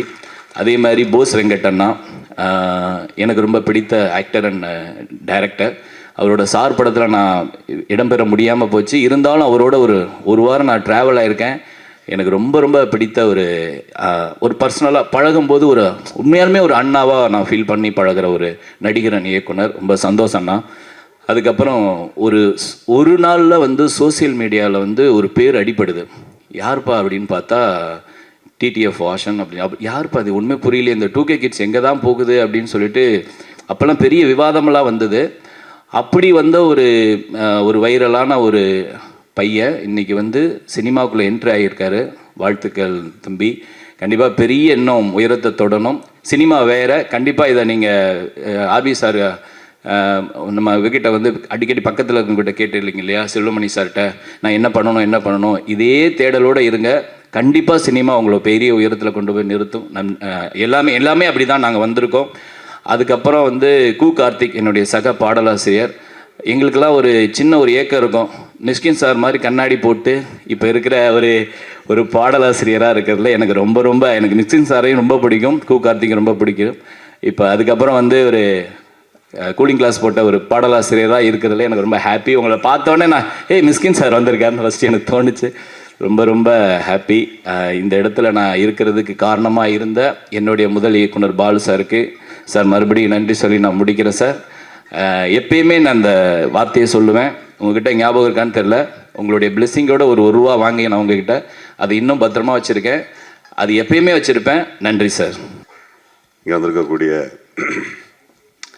பத்திரிகை நண்பர்களுக்கு வணக்கம், நன்றி. ஐபிஎல் நம்ம சினிமா கற்றுக்கிட்டே இருக்கும்போது இன்னும் கொஞ்சம் சினிமா கற்றுக் கொடுத்த திரைப்படம் எனக்கு. அதை கொஞ்சம் கொஞ்சமாக சொல்லிக்கிட்டே வரேன். இந்த படத்தோட இயக்குனர் எனக்கு ரொம்ப பிடித்த பேர். நான் பிறந்ததுலேருந்தே என் காதில் சொல்லி எங்கள் அப்பா என்னை ஊட்டி வளர்த்த பேர். அதனாலே எனக்கு அந்த இயக்குனர் மேலே ஒரு பெரிய அன்பு. திரு கருணாநிதி அவர்கள். அதனால் கூடுதல் பொறுப்பும் உண்டு. பேருக்கு தகுந்த மாதிரி இந்த படத்துலையும் ஒரு பிரமாதமான ஒரு அரசியல் ஒன்று பண்ணியிருக்காரு. இட்ஸ் ஒர்க் அவுட், ரொம்ப நல்லா ஒர்க் அவுட் ஆகிருக்கு. பட் கருணாநிதி சாருக்கு தெரியாத ஒரு உண்மையை இங்கே தான் சொல்லணும், அதனால் நான் ஷூட்டிங் ஸ்பாட்டில் சொல்லலை. இந்த கதை அதுக்கு முன்னாடி 2 வருஷத்துக்கு முன்னாடி சகோதரன் சுரேஷ் வந்து என்கிட்ட சொல்கிறாரு. அது யாருன்னே தெரில, திடீர்னு ஒரு கேரக்டர் உள்ளே வராரு, உங்களை சந்திக்கணும் ஒரு ஷூட்டிங் ஸ்பாட்டில், என்கிட்ட ஒரு கதை இருக்குது அப்படிங்கிறாரு. என்னடா சம்மந்தமே இல்லாமல் ஒருத்தர் வந்து ஒரு கதை சொல்கிறாரு. சரி கேட்டு பார்ப்போமேன்னு கேட்டால் ரொம்ப இன்டென்ஷனான ஒரு கதையாக இருந்தது. சீக்கிரமே படமாயிருமையா, அது நல்ல படமாகக்கூடிய கதை, நீங்கள் ஏதாவது ஒர்க் பண்ணுறீங்களான்னு கேட்டேன். இல்லை, எனக்கு கதை சொல்ல தெரியும், நான் இயக்குனர்லாம் கிடையாது, இதை வேற யாரோ பண்ண போகிறாங்க அப்படின்னு 2 வருஷம் கழித்து அதே கதையை திரு கருணாநிதி அவர்கள் படமாக பண்ணுறாரு. நான் அங்கே தான் திரும்ப சுரேஷை மீட் பண்ணுறேன். ரொம்ப ஆச்சரியமாக இருந்தது. நான் அன்னைக்கு சொன்ன வார்த்தை, இந்த கதை எப்படியும் படமாயிரும், நிச்சயமாக யாருக்கும் இதை வந்து இம்ப்ரெஸ் பண்ண பிடிக்கும் அப்படிங்கிறது ரொம்ப முக்கியமாக இருந்தது. இங்கே மேடையில் அமர்ந்திருக்கக்கூடிய ஜாம்பவான்கள் அனைவருக்கும் இந்த விழாவிற்கு வந்ததற்கு நன்றியை தெரிவிச்சுக்கிறேன். அவர் சார் சொன்ன மாதிரி, ஆர்வி சார் சொன்ன மாதிரி, சின்ன வயசுலேருந்து ரசித்த அப்படின்னு சொன்ன உடனே எனக்கு டக்குன்னு என்ன ஞாபகம் வருதுன்னா, 17, 18 வயசு, 20 வயசு, 25 வயசு பசங்களை பார்த்தோன்னு, அண்ணன் உங்களை மெட்டிவலி பார்க்கும்போது எனக்கு 4 வயசும்பான். நம்மளே ரொம்ப சிரமப்பட்டு ஜிம்முக்கெல்லாம் போய் உடம்பெல்லாம் குறைச்சி டையெல்லாம் அடித்து என்னென்னமோ ஷோ பண்ணாலும் ஒரு பொது கூட்டத்தில் ஒருத்தர் வந்து எனக்கு 3 வயசு இருக்கும்போது உங்களை பயங்கரமாக நான் அது மெட்டிவலியை தானே வீட்டில் பாட்டு ஓடும், இதை வச்சு தானே எனக்கு சோறு விட்டுனான்னு எங்கள் அம்மா சொல்லுவாங்கலாம் சொல்லுவாங்க. அந்த வலியும் வேதனையும் எனக்கும் ஆர்வி சாருக்கு மட்டும்தான் புரியும். இல்லை, அதான் அதிகமாக மேக்கப் போகிறது நாங்கள் 2 பேரும் தான். கடைசி வரைக்கும் சின்ன பையலாகவே காட்டிக்கிறது. இப்போ பகீர சார் இருக்காருன்னா தன் வயதுக்கு தகுந்த மாதிரி இருக்காரு. ஆர்வி சார் அப்படி இருக்காரா? என்றும் இளமை. இன்றைக்கும் அவங்க அபிராமி மேடம் அவர் மேலே என்ன காதல் வச்சுருந்தாங்கிறது ஒரு மேடையில் பேசக்கூடிய ஒரு தைரியம் ஆர்வி சாருக்கு தான் உண்டு, நமக்கெல்லாம் இல்லை. அந்த அளவிற்கு. அதே மாதிரி இந்த படத்தினுடைய ப்ரொடியூசர் மதன், திடீர்னு சில தம்பிகள் நம்ம வாழ்க்கைக்குள்ளே குறுக்கிடுவாங்க. தம்பின்ற வார்த்தையை நம்ம அவ்வளோ சீக்கிரமாக எளிதில் யார்ட்டையும் சொல்லிடவும் மாட்டோம். அப்போ நீ தம்பின்னு சொல்லணும்னா அதுக்கு நிச்சயமாக ஏதோ ஒரு விஷயம் நம்மளை வந்து இம்ப்ரெஸ் பண்ணியிருக்கணும். உண்மையிலே எனக்கு கிடைத்த மிகச்சிறந்த தம்பி மதன் அவர்கள். அதை எப்படி சொல்லணும்னா, எல்லாருக்கும் சிரமம் வரும், பண சிரமங்கள், மற்ற சிரமங்கள்லாம் வரும். எனக்கு ஒரு சமயம் ஒரு சின்ன சிரமம், அந்த பஞ்சாயத்து கூட ஆர்கே சொல்லுமணி சார் தான் இருந்து தீர்த்து வச்சாங்க. அந்த பஞ்சாயத்தில் அந்த வேதனையை நான் சொல்லியிருந்தேன் ஆர்கே சார்கிட்ட. அதே மாதிரியான ஒரு சூழலில் நான் புலம்பிக்கிட்டு இருக்கேன் ஒரு இடத்துல. மதனுக்கும் அதுக்கும் சம்மந்தமே கிடையாது. மதன் ஜஸ்ட் ஆன்கோயிங் தான். டக்குன்னு அண்ணா வீட்டுக்கு வாங்கண்ணே அப்படின்னாரு. நான் வீட்டுக்கு போனேன். என்னுடைய சகோதரி, ஒரு பிரமாதமான மதனோட மனைவி, ஒரு பியூட்டிஃபுல் காஃபி கொடுத்தாங்க. குழந்தைங்களோட ஜாலியாக பேசிட்டு திடீர்னு கையில் கொண்டாந்து ஒரு கட்டு பணத்தை கொடுத்தாரு. ஏன்றேன். நீங்கள் ஃபோனில் பேசிக்கிட்டு இருந்தீங்கல்ல அப்படின்னாரு. இப்படியெல்லாம் மனுஷங்கள்லாம் இப்போ இல்லை. போய் கையில் காலில் விழுந்தால் கூட பணம் கொடுக்குறதுக்கெல்லாம் ஹெல்ப் பண்ணுறதுக்கெல்லாம் இப்போ ஆள் கிடையாது. இப்போ இந்த படம் ஏன் ஓடணும்? இந்த மாதிரி நல்லவனுக்காக படம் ஓடணும். அப்படி யோசிக்க வேண்டியிருக்கு. இந்த திரைப்படங்களில் கேமராமேன் சார் சொன்ன மாதிரி பல்வேறு விதமான இடர்பாடுகள், திடீர்னு போலீஸ் பர்மிஷன், போக்குவரத்து, நிறைய இடைஞ்சல்கள் வரும். கருணா சார் வந்து எனக்கு மிகச்சிறந்த சகோதரன். அந்த அந்த இயக்குனர் அவர் கேட்குற பண்பு இருக்கும். நான் வெளிநாடுகளில் இருந்துட்டும் ஃபோன் பண்ணி ஒரு நிமிஷம் கூட ஷூட்டிங் நிற்காமல் நான் பார்த்துக்கிட்டேன். ஆமாம், சொல்லி அது எப்படியும் பர்மிஷன் வாங்கி அவங்க எந்த இடத்துல ஷூட்டிங் பிளான் பண்ணாங்களோ அந்த இடத்துல ஷூட்டிங் நடக்கிறதுக்கு கடைசி நாள் வரைக்கும் நான் என்னால் முடிஞ்ச உதவியை பண்ணேன். அதுக்கு காரணமும் மதன் மாதிரியான ஒரு நல்ல மனிதர்களுடைய, கருணா மாதிரி நல்ல மனிதர்களுடைய அன்பு. இன்றைக்கி மியூசிக் டைரக்டரோட விழா இது. அதனால் தம்பி எனக்கு தெரிஞ்ச அடுத்த படத்தில் அவனை போஸ்டராக வச்சு ஹீரோவை தான் படம் பார்ப்போம் போல இருக்குது. அவ்வளோ அழகாக இருக்காப்புல. உறவினர் வேற. வாழ்த்துக்கள், மிகச்சிறந்த பாடல்களை பண்ணியிருந்தீங்க. கார்த்திக் அன்னைக்கு ஃபோனில் பேசினேன் ஒரு பாட்டுக்கு, மோகன் அந்த மாதிரி. அப்புறம் கிஷோர் சார், நான் அபிராமி மேடம் கூட நடிக்கலை, அதனால் என்னுடைய காதலை சொல்ல முடியாத சூழல். கிஷோர் சார் வந்து ஒரு சக நடிகர், எல்லாவற்றையும் மீறி இவ்வளவு யதார்த்தமாக உடம்புல ஒரு துளி திமிர் இல்லாமல் உலகளாவிய ஒரு நடிகராக ஒருத்தன் இருக்க முடியுமானா எனக்கு தெரியவே இல்லை. கொஞ்சமாவது திமிர் வந்துடணும். அது திமிர் இருந்தால் தான் மனுஷன். திமிர் இல்லைன்னா கடவுள். அவன் திமிர் இல்லைன்னா அவன் கடவுள். ஏன்னா ஒரு துளியாச்சும் திமிர் வந்துடும். அவன் உடைகளில் திமிர் வரும், நடைகளில் திமிர் வரும், பேச்சில் திமிர் வரும். நான் அப்படி ஒரு திமிரே இல்லாத ஒரு நடிகனை பார்த்தேன்னா நான் நடித்த இந்த சக காலங்களில் அது ஒன்லி கிஷோர் சார் தான். வாழ்த்துக்கள் Kishore sir, long way to go. நீங்கள் இந்திய சினிமாக்களில் மிகப்பெரிய உயரத்தில் இருக்கீங்க. இன்னும் உலக சினிமாக்கள் போகிறதுக்கு என்னுடைய வாழ்த்துக்கள். கதாநாயகி மற்றும் இதில் நடித்த நடிகர்கள், டெக்னீஷியன்ஸ், ஆர்ட் டைரக்டர் சார், எல்லாத்தையும் மீறி இதை நடத்திக்கிட்டு இருக்கிற கலைமாமணி என்னுடைய அருமை சகோதரர் நிகில் அவர்கள். கலைமாமணி தானே? கலைமாமணி நிகில் அவர்கள். இது போடும்போது கலைமாமணி நிகில்னு போடலைன்னா நான் கோச்சுப்பேன். ஆமாம், அது அவ்வளோ தூரம் வேல்யூபிளாக பண்ணியிருக்காப்புல, இப்போ வரைக்கும் பண்ணிகிட்டு இருக்கிறாரு. அப்புறம் இறுதியாக டிடிஎஃப் வாசன். இப்போ நான் பல பஞ்சாயத்துகள் அட்டன் பண்ணதில் டிடிஎஃப் வாசனுடைய பஞ்சாயத்தும் ஒன்று. கண்ண காசுக்கார். அப்புறம் அந்த பஞ்சாயத்தையும் முடிச்சு வர்றது அது வேறு விஷயம். பட் இதையெல்லாம் மீறி படம் பண்ணும் பொழுது எனக்கே ஒரு கேள்வி இருந்துச்சு. ஒரு அறிமுகப்படுத்தக்கூடிய இப்போ யூடியூபர்ஸ் நிறைய பேர் அறிமுகமாகறாங்க, ஒரு டிடிஎஃப்டைய அறிமுகம் எப்படி இருக்கும் அப்படிங்கிற கேள்வி எனக்குள்ளே உண்டு. அதுக்கு பதில் ஏர்போர்ட்டில் ஒருத்தன் கேட்டான், ஐபிஎல் எப்போன்னு கேட்டான். அது நீ வந்து டிஎன்சிஏல கேட்கணும், இல்லாட்டி பிசிசிஐயில் கேட்கணும். ஏன்டா கேட்குறேன்னு. ஐயோ, அந்த ஐபிஎல் இல்லை, வாசனுடைய ஐபிஎல் அப்படின்னு கேட்டான். ஸோ டிடிஎஃப் வாசன் ஐபிஎல் நடிக்கிறத ஒருத்தன் ஏர்போர்ட்டில் கேட்குறான்னா, அப்போ அந்த யூடியூபர்ஸ் ஒருத்தர் சினிமாவில் வர்றது எந்த வகையில் தவறாக இருக்கிறது? இப்போ நமக்கு ஒன்றே ஒன்று தான் தேவை. இங்கே தேட்டரில் படம் வந்திருக்கு, இதில் வந்து ஒரு 100 பேர் படம் பார்க்கணும். அந்த 100 பேரை எவன்லாம் இழுக்கிறான்னா அவன்லாம் ஹீரோ தான். ஸோ அந்த வகையில் டிடிஎஃப் வாசனுக்கு ஒரு நல்ல எதிர்காலம் இருக்கிறது. நல்லா 2 வீலர் ஓட்டுங்க, எல்லாம் ஓட்டுங்க, சட்டப்படி ஓட்டுங்க. அரசுக்கு எந்த இடைஞ்சலும் இல்லாமல், போலீஸ்காரங்களுக்கு எந்த இடைஞ்சலும் இல்லாமல், மக்களுக்கு எந்த இடையூறும் இல்லாமல் நீங்கள் நல்லா வண்டி ஓட்டுங்க. என்ன கேட்டால் அதை கொஞ்சம் குறைச்சிக்கிட்டு சினிமாவுக்கு வாங்க. You have a very good talent. நடிக்கும்போது எல்லாம் சிங்கிள் டேக் நடிக்கிற அளவுக்கு ஒரு பையன் ஃப்ரெஷ்ஷாக வந்தோடனே அந்த திறமைங்கிறது ரொம்ப கஷ்டம். அந்த திறமை உங்களுக்கு இருக்குது. வாழ்த்துக்கள். மிகப்பெரிய கதாநாயகனாக வர்றதுக்கு என்னுடைய வாழ்த்துக்கள். இந்த டீம் அத்தனை பேருக்கும் என்னுடைய வாழ்த்துக்கள். இந்த திரைப்படம் மிகப்பெரிய அளவில் வெற்றி அடைகிறதுக்கு என்னுடைய வாழ்த்துக்கள். நன்றி. அக்கா, குமாப்பட்டி அண்ணா நல்லா இருக்காரா? ஐயோ இல்லை, சரி விடுங்க. ஆல்ரெடி நர்வஸாக தான் இருக்கேன். இதில் இங்கே ஒரு பல்ப் வாங்கினதில் இன்னும் ரொம்ப நர்வஸ் ஆகிட்டேன். IPL Indian பின்னல்லா. ஸோ இந்த படம் வரக்கூடிய 28ஆம் தேதி ரிலீஸ் ஆக போகுது தியேட்டரில். எல்லோரும் மறக்காமல் உங்கள் குடும்பத்தோட, ஃப்ரெண்ட்ஸ் அண்ட் ஃபேமிலியோடு போய் பாருங்கள். இது என்னோடய முதல் படம். நிறைய தப்புகள் கண்டிப்பாக நான் செஞ்சுருந்துருப்பேன் உள்ள. நீங்கள் பார்த்துட்டு உங்களோட ஹானஸ்டான ரிவ்யூ சொல்லுங்கள். நானுமே என்னென்ன மிஸ்டேக் பண்ணியிருக்கணும் அதெல்லாம் கண்டிப்பாக நான் சேஞ்சஸ் பண்ணிக்கிறேன். ராஜேஷ் மாஸ்டர். ஸோ பாட்டு ரிலீஸ் ஆன உடனே டான்ஸ் எல்லாருமே நல்லாயிருக்குங்கும் போது எனக்கு அவ்வளோ ஷாக். எதனாலன்னு வந்து பார்த்துட்டிங்கன்னா, நான் ரொம்ப கூச்ச சுபாவம் உள்ள பையன். நான் சொன்னால் யாரும் நம்ப மாட்டேங்கிறாங்க. அவருக்கு தெரியும் என்னோடய கூச்சம் எவ்வளோன்னு சொல்லி சிங்கிள் ஷாட் ஆட வச்சாருங்க. அது வந்து படம் ரிலீஸ் ஆகும்போது தெரியும். நீங்கள் பார்த்துருந்துருப்பீங்கன்னு நினைக்கிறேன். நன்றி. ஸோ நான் அவ்வளோ சொன்னேன், அண்ணா ஏன்னா கஷ்டமான ஸ்டெப்பெல்லாம் தரீங்க. நான் எங்கள் ஊர் திருவிழாலெல்லாம் டான்ஸ், நம்மளாம் ஊர் திருவிழா பார்த்துருந்துருப்போம். ஊர் திருவிழாலாம் எல்லாம் ஆடிட்டு இருப்பாங்க. நான் ஆடணும்னு ஆசைப்படுவேன். மனசுக்குள்ளேயே ஒருத்தன் ஆடிட்டு இருப்பான் ஜாலியாக. ஆனால் நம்ம ஆடணும்னு நினைப்போம், ஆனால் ஆட முடியாது. ஏன்னா அவ்வளோ கூச்சம், ஆடவும் தெரியாது. ஸோ ஆனால் அண்ணனுக்கு தெரியும் எனக்கு ஆடணுங்கிற ஆசை இருக்குது. பட் அந்த ஒரு கூச்சம் அப்புறம் ஆட தெரியாது அப்படிங்கிற அந்த ஒரு விஷயம் மட்டும் தடுக்குதுன்னு சொல்லி, நல்லா பண்ணுறியப்பா அப்படின்னே சொல்லி ஆட வச்சிட்டாரு. ராஜேஷ் மாஸ்டர் ரொம்ப தேங்க்ஸ். அதுக்கப்புறம் எங்களோட கேமராமேன் அண்ணா. ஸோ ஒரு வாட்டியும் ஒரு ஷாட் எடுத்த உடனே டக்குன்னு கிளம்பி போய் அண்ணன் ஒரு ப்ளேபேக் ப்ளீஸ் அப்படின்னு சொல்லி கேட்பேன். ஒரு வாட்டியும் வந்து பார்த்தோன்னா அண்ணன் கோவப்பட்டதே கிடையாது. ஏன்னா அண்ணனோட குட்டி பசங்க 2 பேரும் வந்து பார்த்துட்டிங்கன்னா என்னை ரொம்ப பிடிக்கும். ஸோ ஷூட்டிங் ஸ்பாட்டுக்கே வந்து ஒரு 2 நாள் பக்கம்லாம் வந்து பண்ணி எங்கள் கூட இருந்தாங்க. அண்ணன் ஒரு நாளும் சலிக்காமல் ப்ளேபேக் போட்டுக்கிட்டே இருந்தாங்க.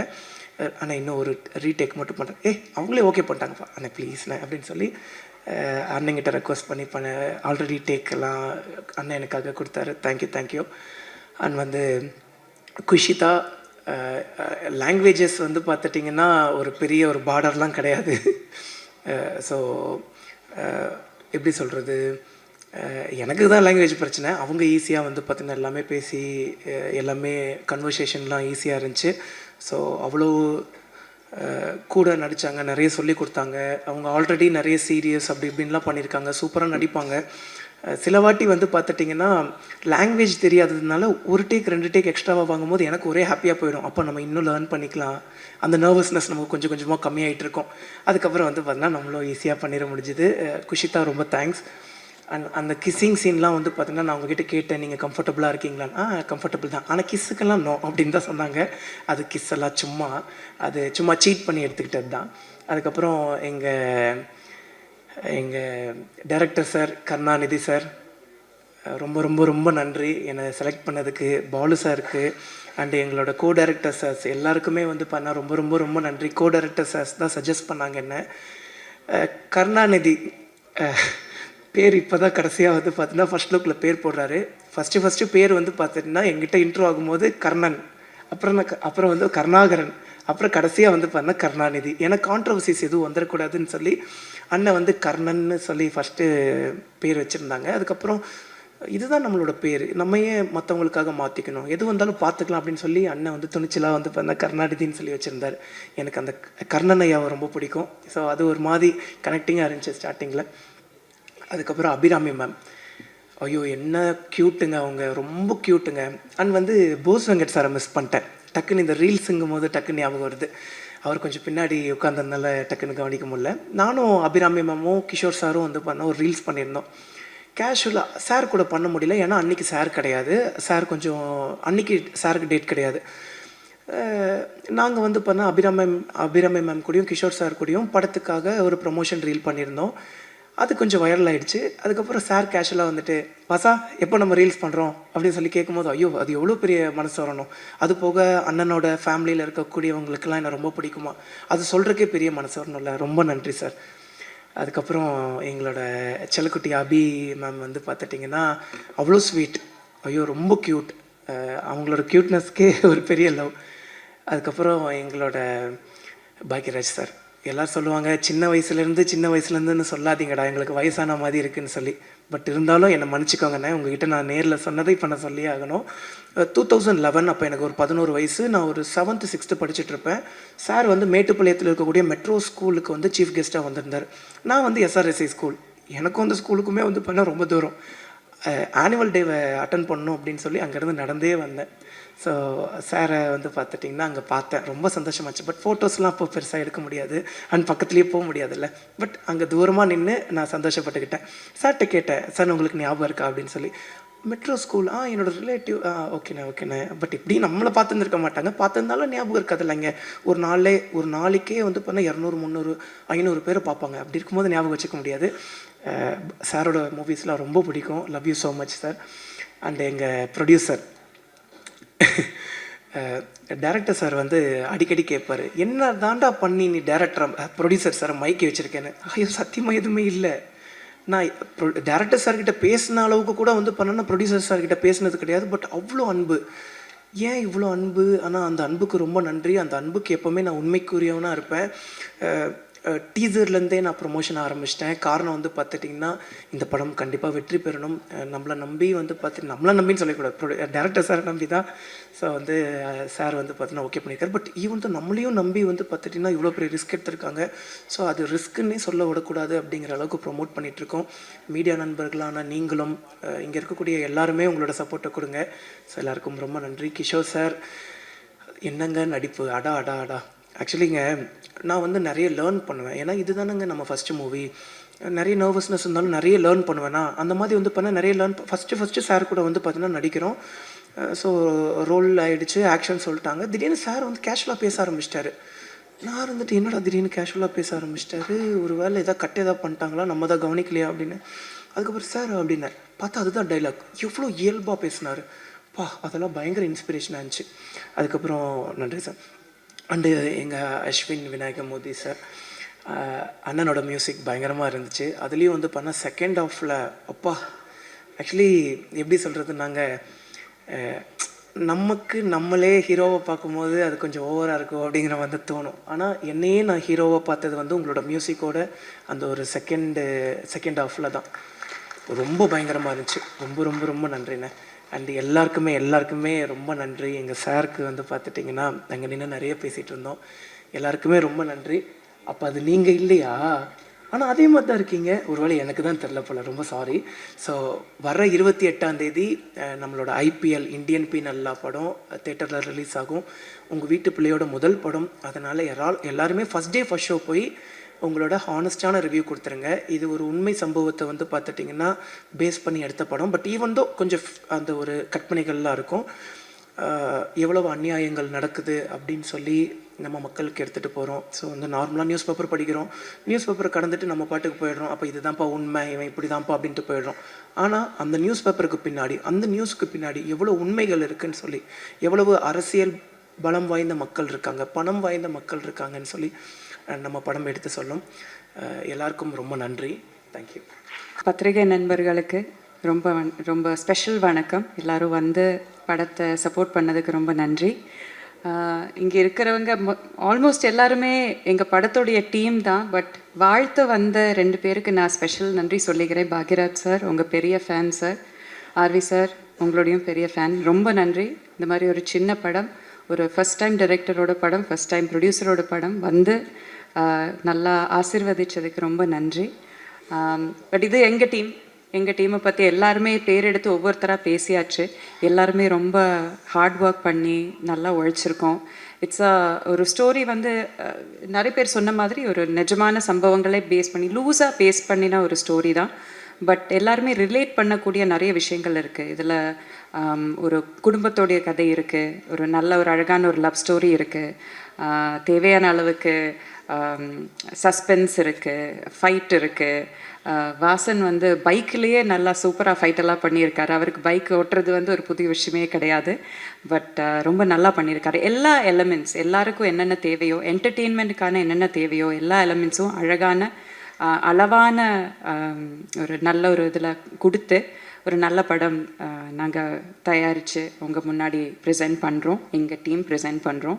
ஸோ நல்லா அதை வந்து தியேட்டரில் வந்து பார்த்து எங்களுக்கு எல்லாருக்கும் சப்போர்ட் பண்ணுங்கள். உங்கள் ஆனஸ்டான ஃபீட்பேக்கை சொல்லுங்கள். வேறு எதுவுமே இல்லை. ரொம்ப நன்றி. உங்கள் கூட எல்லாருக்கூடையும் ஒர்க் பண்ண முடிஞ்சதில் ரொம்ப நன்றி.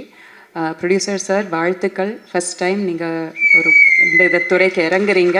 இதே மாதிரி கண்டினியூஸாக நீங்கள் நிறைய படங்கள் பண்ணுங்கள். அஸ்வின், we've been friends, ரொம்ப நாளாக we've been friends.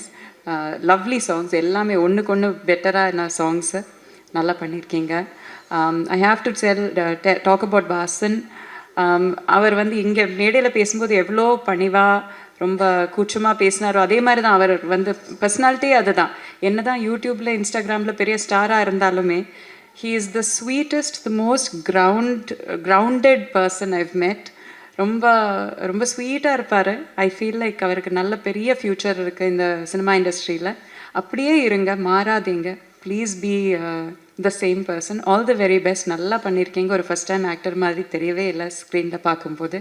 All the very best to you. Karna sir, உங்கள் பேர் தான் மாறிக்கிட்டே இருக்குது, ஆனால் உங்கள் ஐடென்டிட்டி அதே தான்.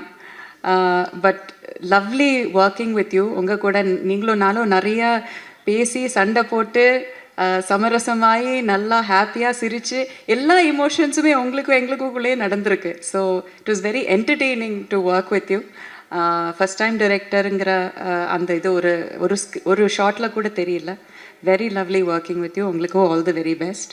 அண்ட் குஷி டார்லிங், உங்களுக்கும் இது தமிழில் உங்கள் ஃபர்ஸ்ட் என்ட்ரி, பட் தெலுங்கில் நீங்கள் ஆல்ரெடி கலக்குறீங்க. All the very best. ரொம்ப நல்லா பண்ணியிருக்கீங்க. Love you darling. தேங்க்யூ. எல்லாருக்குமே ரொம்ப நன்றி. ரொம்ப டைம் எடுத்துக்கல. நன்றி, வணக்கம். ஐபிஎல் இன்னைக்கு ஆடியோ ட்ரெய்லர் ரிலீஸ். இந்த திருவிழாக்குள்ளே கலந்துக்க வாய்ப்பு கிடைச்சதுக்கு ஒரு மகிழ்ச்சி. சினிமா ஜனங்களோட மீடியம், மக்களோட மீடியம்னு எல்லாருமே சொல்கிறாங்க, நான் நம்புகிறேன். அதுக்கு ஒரு பெரிய எக்ஸாம்பிள் பாக்யராஜ் சார் இங்கே இருக்கார். ஸோ மக்களுக்காக ஒரு டெமோக்ரஸி மாதிரி மக்களுக்காக மக்களோட கதைகளை மக்களை எடுத்து அதை அது மூலிமா நிறைய கேள்விகளை ரீவிசிட் பண்ணுற மாதிரி ஒரு மீடியம். இப்போது இந்த காலகட்டத்தில்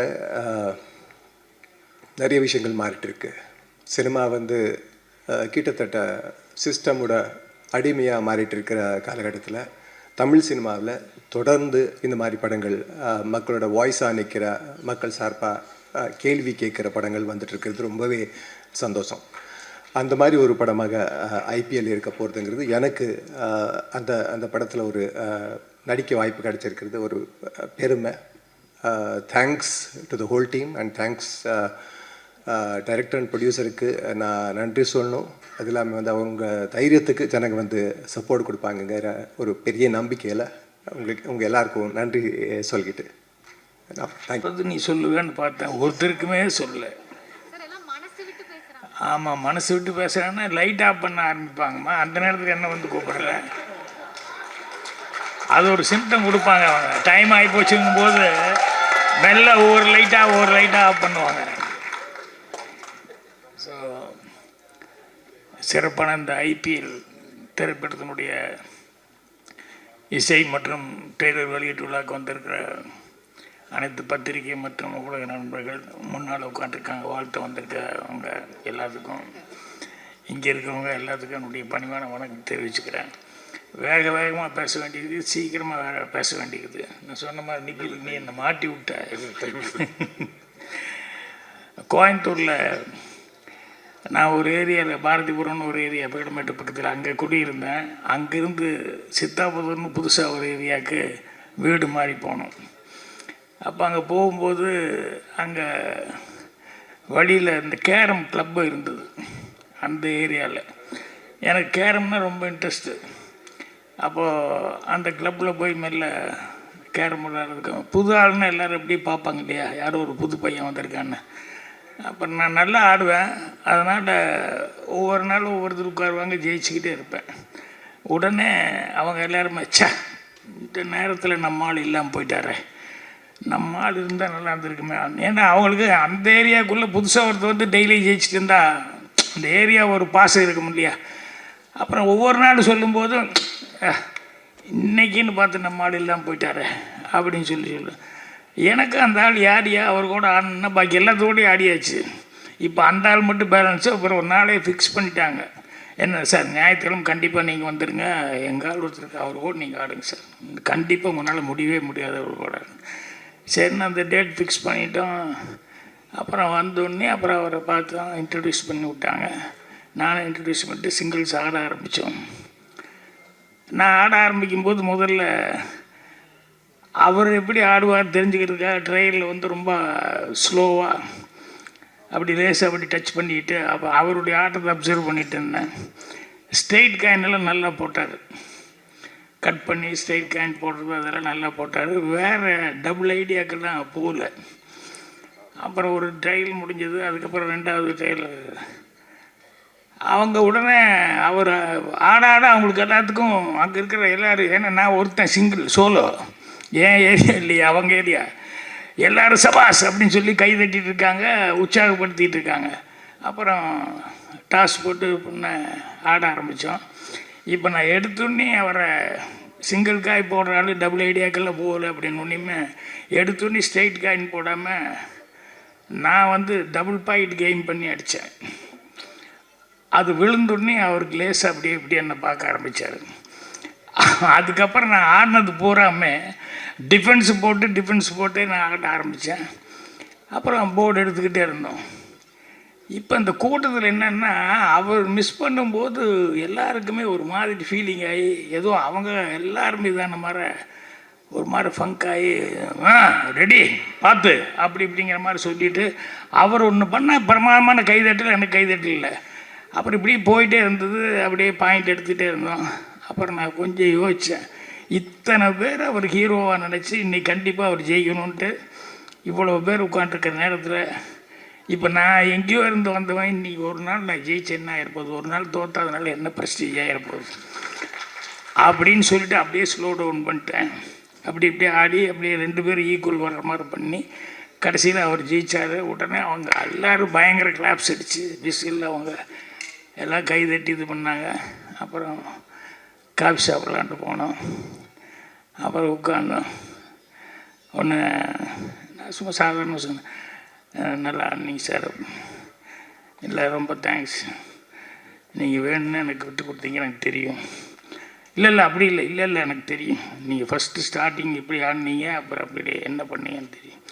இல்லை அப்படி இல்லைன்னா இல்லை எனக்கு புரிஞ்சிருச்சு அப்படி இப்படின்னா. இல்லை சார், எல்லோரும் உங்கள் மேலே அவ்வளோ நம்பிக்கை வச்சுட்டு இருந்தாங்க, அதனால் நான் வந்து அப்படின்னா அதுக்கப்புறம் ரொம்ப தேங்க்ஸுங்க. அதுலேருந்து அவர் எனக்கு ஃப்ரெண்டாகி, எனக்கு பெஸ்ட்டு ஃப்ரெண்டாகி, உயிர் நண்பன் அப்படின்னு ஆகிட்டார். அதுக்கப்புறம் நான் சினிமாவுக்கு புறப்பட்டு வந்தேன். அவர் வந்து வெறும் 1000 ரூபா சம்பளத்துக்கு மில்லு வேலைக்கு போயிட்டு இருந்தாப்புல. நீ வாடா, இங்கே என்ன பண்ணுற நீ அங்கே வா, இது என்ன ஒரு 10 வருஷம் வேலை பார்த்து ரிட்டையர் ஆனால் கூட 1 லட்ச ரூபா கிடைக்க போகுது, அவ்வளோதானே.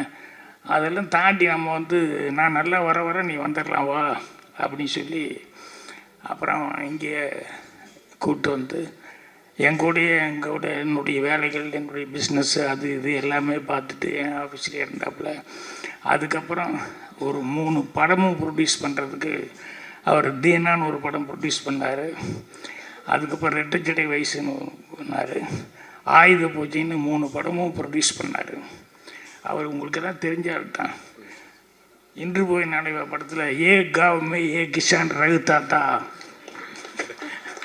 அப்படின்னு ஹிந்தி பண்ணிட்டு போட்டு படாதபால் படுத்துவார் இல்லையா, அந்த பழனிசாமி அப்படிங்கிறவர் தான் என்னுடைய பெஸ்ட்டு ஃப்ரெண்டு.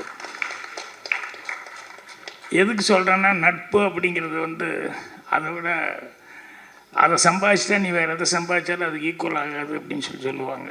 அந்தளவுக்கு நட்புங்கிறது வந்து இங்கே வந்து நான் அவரை கூப்பிட்டு வந்து அவரை ப்ரொடியூசர் ஆக்கினேன். இங்கே இந்த ப்ரொடியூசர் தன்னுடைய நண்பனை கூப்பிட்டு வந்து டைரக்டர் ஆக்கியிருக்காரு.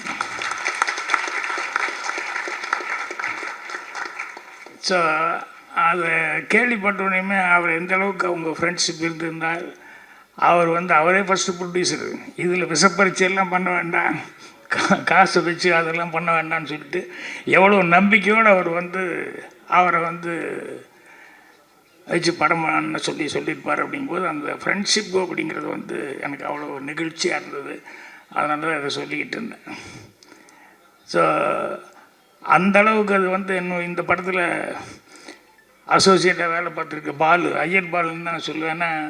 பாக்யாவில் ரொம்ப பக்கபலமாக இருந்தது. பாக்யா ஆரம்பித்த நேரத்தில் இந்த பாலு இங்கிலீஷ்லேருந்து நிறைய வந்து நல்ல நல்ல கண்டென்ட் எல்லாம் எடுத்ததுனால அதை வந்து டிரான்ஸ்லேட் பண்ணணும் அப்படின்னு சொல்லும்போது நம்ம பாலு தான் வந்து அதை டிரான்ஸ்லேட் பண்ணி கொடுத்து அதை சஞ்சீவின்னு ஒருத்தர் நிர்வாக ஆசிரியர் அவர் இருந்தார். அவர் அதை கொஞ்சம் மாடிஃபை பண்ணி அழகுபடுத்தி அதை போடுவாங்க. அதுக்கு வந்து பிரமாதமாக வரவேற்பு இருந்தது. அந்தளவு வந்து இந்த பாலு வந்து ஹெல்ப்பாக இருந்தார். அவர்கிட்ட இது என்னன்னு கேட்கும்போது அப்போ தான் சொன்னார், அவர் தான் இந்த மேட்டு சொன்னார். படத்தை பற்றி என்னன்னு சொல்லி ஆரம்பிக்கும்போது படத்தினுடைய அவுட்லைன் சொன்னார் ஒரு சின்னதாக. அதோட இந்த விஷயம் சொன்னது எனக்கு ரொம்ப பிடிச்சிது. அதனால் அந்த ஃப்ரெண்ட்ஷிப்புக்காக இந்த படம் பண்ணதுக்காக மதன் அவர்களுக்கு ஒரு ஸ்பெஷல் நன்றி நான் தெரிவிச்சுக்கிறேன். அதே மாதிரி கருணாநிதி அவர்கள், அவர் வந்து வெற்றிமாறன் சார் அசிஸ்டன்ட்னு சொன்னாங்க. லேபிள் அந்த அளவுக்கு இருந்தாலே அது கரெக்டாக இருக்கும், அதில் ஒன்றும் டவுட்டே பட வேண்டியதில்லை. அவர் சொல்லும்போது இவர் பேசும்போது சொல்லிட்டு போனார் நரேன், ஏதாவது இப்படி பண்ணலாமா, இதை மட்டும் பண்ணுங்கள், நான் சொல்கிறது மட்டும் பண்ணுங்க அப்படின்னு அவ்வளோ ஸ்ட்ரிக்டாக இருப்பார் அப்படின்னு சொல்லுவாங்க. சில நேரங்களில் கான்ஃபிடென்ட் இருக்கவும் போது அப்படி தான் தேவையில்லாது வேண்டாம் இது போதும் சார் இது போதும் சார்னு சொல்லுவாங்க. சில நேரங்கள் நாங்கள் இப்படி பண்ணலாமா அப்படி பண்ணலான்னு கேட்க மாட்டோம். சில பேர் எப்படி சொன்னாலும் அவங்களுக்கு வரவே வராது. சில நேரங்களில் வந்து மாட்டிக்குவான். அது எங்கள் டைரக்டரு கூட அசிஸ்டண்ட்டாக இருக்கும்போதே பார்த்துருக்குறேன். நம்மக்கிட்டையும் அதே மாதிரி நடிக்கணும்னு ஆர்வத்தில் வந்து கேட்டுருவான். வந்து எங்கே ஒரு இடத்துல அப்படி கோபமாக அப்படி பாடுறா அப்படின்னு சொன்னால், அப்படிம்மா அடே நீ பயந்து பார்க்கக்கூடாதுடா, கோபமாக பாருன்னா அவனுக்கு வரவே வராது. அப்புறம் கண்ணை நல்லா திறந்து வச்சுக்கோம்ப. அப்புறம் கண்ணை நல்லா திறந்து வச்சுட்டான்னு சொன்னால் கேமராமேன்ட்டு சொல்லி கேமரா கொஞ்சம் அப் வச்சுக்கோ அப்படின்ட்டு அப்படியே கண்ணை திறந்து அப்படியே கோபமாக எந்திரி அப்படிம்பேன். அவன் டான் எந்திரிப்பான். எப்படி மியூசிக் டைரக்டர் இருக்காங்க அஸ்வின் எல்லாம் டம் அப்படின்னு அங்கே மியூசிக்கெல்லாம் போட்டுக்கிட்டு அப்படி இப்படி திரும்புன்னு டக்குன்னு எடிட்டுக்கெல்லாம் சேர்ந்து கட் பண்ணி பார்த்தா படத்தில் பிரமாமல் நடித்த மாதிரி இருக்குது. ஏதாவது ஒன்று பண்ணிடுவோம். அதுக்காக படத்தில் இப்போ ஏதாவது இப்படி ஷாட் வந்தால் அவனெல்லாம் நடிக்க தெரியாதுன்னு நினைக்க வேண்டாம். டெக்னிக்கும் ஒன்று இருக்குது. அந்த டெக்னிக்கில் வந்து சில நேரங்களில் வந்து இப்படி நடிக்க தெரியாமல் வந்து மாட்டும்போது யூஸ் பண்ணுவோம். ஆனால் அந்த கருணாநிதி வந்து அவ்வளோ கான்ஃபிடென்ட் இருந்தால் தான் அப்படி சொல்ல முடியும். ஒரு ஆர்டிஸ்ட்டு வந்து இல்லை சார் எனக்கு இது போகுது இப்படி வேணும்னு சொல்லிட்டு. ஸோ அது வெற்றிமாறங்கட்டிலாம் இருந்து வந்ததுனால அவ்வளோ கான்ஃபிடென்ட்டாக இருக்கார். அவருக்கு என்னுடைய பாராட்டு தெரிவிச்சுக்கிறேன். அப்புறம் மணி கேமராமேன் ராஜா என்னோடய படத்துக்கு பண்ணார். சித்து +2 அதில் அசோசியேட்டு கூட ஒர்க் பண்ண அப்படின்னாரு. இது அவர் பேசும்போது தான் கவனிச்சுக்கிட்டே இருந்தேன். அது ஒரு ஹீரோ வந்து எல்லாத்த பற்றியும் பேசி எல்லாத்துக்கும் நன்றி சொன்னால் ஓகே. மணி ஒவ்வொருத்தரையும் விடாமல் ஆள் விடாமல் சொல்லிக்கிட்டே இருக்கார். என்னடா எத்தனை பேர்த்துக்கு தான் இருந்தாலும் நன்றி சொல்லுவாருன்னு பார்த்துக்கிட்டே இருந்தேன். அந்த அளவுக்கு மணியும் வந்து ரொம்ப இன்வால்வ் ஆகி வேலை பார்த்துருக்காரு. இப்படி அதில் இருக்கிற டெக்னீஷியன்ஸ் எல்லாருமே, மியூசிக் டைரக்டரு அவர் ஏற்கனவே ஃபேமஸ் ஆகிட்டார். ஆர்ட் டைரக்டர் பற்றி எல்லாருமே மாற்றி சொல்லிட்டாங்க. அந்த மாதிரி எல்லாருமே இதில் வந்து டெக்னீஷியன்ஸ் எல்லாமே ஏற்கனவே நல்ல நேம் வாங்கினவங்க அவங்கள வச்சு பண்ணியிருக்காங்க. இப்போ நடிகர்கள் அப்படின்னு சொல்லி பார்க்க போய் நம்ம சொல்லணும் அப்படின்னு சொன்னோம்னா, கதாநாயகன் அப்படிங்கிறத விட கதையின் நாயகன் சொல்லி கிஷோர் சொன்னாங்களே, இந்த கிஷோர் அவர்கள் வந்து அவரை பற்றி ரொம்ப மணி பாராட்டி பேசினாப்புல இன்னும் நிறைய பேர் எல்லாருமே சொன்னாங்க. என்னென்னா, என்ன நமக்கு டேலண்ட் இருந்தாலும் என்ன இது இருந்தால் கூட நம்ம கேரக்டர் நல்லா இருக்கணும். சினிமாவில் மட்டும் நம்ம கேரக்டர் இல்லை, ரியல் லைஃப்பில் நம்ம கேரக்டர் நல்லா இருக்கணும். ஸோ அது ரொம்ப இம்பார்ட்டண்ட்டு. அது வந்து கிஷோர்கிட்ட வந்து அந்த கேரக்டரு எல்லோரும் பாராட்டி சொல்லும்போது அவ்வளோ சந்தோஷமாக இருக்குது. ஆனால் ஆளை பார்க்கும்போது அவ்வளோ சாந்த சுருவியாக இருக்காது. படத்தில் தான் வில்லன். எல்லா படத்துலேயும் அவர் அடிக்கிற மாதிரி தான் கேரக்டர்கள் நிறைய வருமோ ஒழிய இதில் தான் அடி வாங்குற மாதிரி கேரக்டராக வந்து செஞ்சுருக்காரு. ஸோ குணசித்திரமான கேரக்டர்னு நினைக்கிறேன். அதுக்கப்புறமா உதயகுமாரோடைய விருப்பத்துக்குரிய பிரியமான அபிராமி, இல்லை அவர் மிஸ் ஆகி போச்சு அப்படின்னு சொல்லி ஃபீல் பண்ணி, அது மிஸ் ஆனால் அந்த ஃபீலிங் இருக்கும். ஏன்னா நான் கூட வந்து ரேவதி முதல்ல என்கிட்ட என்னோடய படத்தில் தான் வந்து டார்லிங்கு. அப்புறம் நான் பார்த்தேன், ஏஜ் வந்து எனக்கு இடிச்சுது. என்னென்னா அது அப்போ தான் ஸ்கூல் முடிச்சுட்டு வர்ற மாதிரி இருந்தது. +1 +2 படிக்கிற பொண்ணு மாதிரி. எனக்கு காலேஜ் எல்லாம் முடித்து ஃபாரின்லேருந்து படிச்சுட்டு வர்ற மாதிரி கேரக்டர் கொஞ்சம் மெச்சூர்டாக வேணும், கொஞ்சம் வெயிட் பண்ணுமா அப்படின்னேன். அப்புறம் வந்து சரின்னு சொல்லி பார்த்தேன். அந்த ஒரு கேப்புக்குள்ளே எங்கள் டைரக்டர் மண்வாசனில் புக் பண்ணிட்டார். அதுக்கப்புறமா நான் வந்து இன்னொரு பொண்ணை சிங்கப்பூரில் பார்த்து எனக்கு நடிக்க சான்ஸ் கிடைக்குமானது. அப்புறம் நான் ஃபோட்டோ ஷூட்டெல்லாம் எடுத்து பார்த்து இங்கே வந்து ஃபோட்டோ ஷூட் எடுத்து பார்த்து ஓகே அடுத்த படம் நான் பண்ணுறேன் அப்படின்னு சொல்லி சொன்னோன்னே கொஞ்சம் கேப் இருந்து இந்த படம் முடிக்கிறதுக்குள்ளே பண்ணிடலான்ட்டு. அதுக்குள்ளே எங்கள் டைரக்டர் கூப்பிட்டு போய் அந்த நிலாவை தான் பார்த்தேன் அப்படின்னு சொல்லி அந்த பொண்ணு அதை நடிக்க வச்சுட்டாரு. அதுவும் போச்சு. அதுக்கப்புறமா வந்து அந்த எடுத்துகிட்டு இருந்தேன். அம்பியா வந்தது. வந்து சார் என்கிட்ட சேச்சியானோ அப்படின்னு சொல்லி ராதாவை கூப்பிட்டு வந்து காமிச்சது. நல்லா இருக்கே அப்படின்னு சொல்லிட்டு, சரிம்மா அடுத்து தூரம் நின்று போச்சு வில்லேஜ் சப்ஜெக்ட்டு, அதில் போட்டிக்கும் அப்படின்னு சொல்லிட்டு அதுக்கு பேசிட்டாருன்னா பேசி எல்லாம் ஃபிக்ஸ் பண்ணி வச்சேன். டகான்னு பார்த்தா எங்கள் டைரக்டர் மறுபடியும் அதையும் கூப்பிட்டு, இத்தனை மிஸ் ஆகும்போது எப்படி இருக்கும். ஆனால் எல்லாருமே நல்லா வந்துட்டாங்க. என்னென்னா அது யார் கையில் படணும் அப்படிங்கிறது ஒன்று இருக்குது இல்லையா. அந்த மாதிரி எங்கள் டைரக்டர்கிட்ட போனதுனால எல்லாருமே அவ்வளோ இதாக வந்தாங்க. அந்த மாதிரி அபிராமி மிஸ் பண்ணிட்டோன்னு அவர் ரொம்ப ஃபீல் பண்ணி இப்போ சொல்லிட்டு இருந்தார். அபிராமி வந்து கதாநாயகியாக நடித்த எமோஷன் கேரக்டர்களை விட அதுக்கப்புறம் கதைக்கு நாயகன் அப்படின்னு சொல்கிற மாதிரி கதைக்கு நாயகியாக நடிக்கிறாங்களே, அது ஒரு 2-3 படம் பார்த்தேன். அதில் தான் அவங்களுக்கு நிறைய ஸ்கோப் கிடச்சிது, நிறையா நல்ல நல்ல கேரக்டர்ஸ் எல்லாம் அவங்க பண்ணியிருக்காங்க. ஸோ அந்த மாதிரி நம்ம போஸ் வெங்கட், அவருக்கு இன்னொரு முகம் இருக்குது. இதில் வழக்கமான முகத்தில் நடிச்சிருக்காரு, ஆனால் டைரக்டர்னு இன்னொரு முகம் ஒன்று இருக்குது. அதில் வந்து படம் 2 படம் பண்ணியிருக்காரு. அது வந்து எனக்கு ரொம்ப பிடிச்சிருந்தது. இந்த மாதிரி ஆர்டிஸ்ட்டுக்கு எல்லாருமே அவங்கவுங்க சிறப்பான முறையில் நடிச்சிருக்காங்க. இது எனக்கு நேரம் கருதி நான் வந்து வேறு நிறைய சொல்லணும்னு நினச்சி, இன்னும் பேரண்ட்ஸ் எல்லாம் பேச வேண்டியதே பேசலன்னு நினைக்கிறேன். டைம் முடிச்சு உட்கார வச்சுட்டாங்களோ. ஸோ ஹீரோ அவர் வந்து ஃபஸ்ட் எடுத்து பாட்டு தானே போடுவாங்க. நான் அங்கே தான் கவனித்தேன் என்னடான்னு சொல்லிட்டு. ஏன்னா நமக்கு என்ன வீக்கோ, இவன் முதல் படம் நடிக்கிறான், இந்த பையன் எப்படி டான்ஸ் ஆட போகிறான்னு பார்த்துட்டு இருந்தேன். அப்புறமாம டான்ஸ் ஆடினாப்புல அந்த எக்ஸ்ப்ரெஷன் வந்து பயமே இல்லாமல் முதல் படத்தில் நடிக்கிறோம் அப்படின்னு சொல்லிட்டு அந்த எக்ஸ்ப்ரெஷன் வந்து அவ்வளோ அழகாக வந்து பண்ணி கொடுத்தாப்புல. நான் பரவாயில்லையே, கொஞ்சம் கூட பயம் இல்லாமல் அவ்வளோ நல்ல எக்ஸ்பிரஷனோட டான்ஸ் எல்லாம் ஆடுறாப்புல அப்படின்ட்டு. அப்போ நான் பின்னாடி விசாரிக்கும் போது தான் அவர் ஏற்கனவே யூடியூப்பில் ரொம்ப ஃபேமஸ்ஸு அப்படிங்கிற மாதிரி. அதனால் முதலே உனக்கு ஃபேன்ஸ் எல்லாம் ரெடி ஆகிட்டாங்க.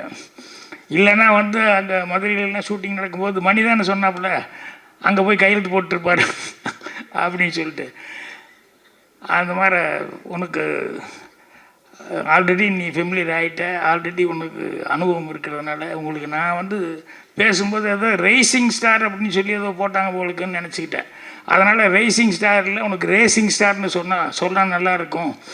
ஏன்னா அடுத்தது எல்லாத்துக்கூடையும் ஹீரோ கூடலாம் ரேஸ் போடுற அளவுக்கு நீ வரணும் அப்படின்னு சொல்லணுன்ட்டு இருந்தேன்.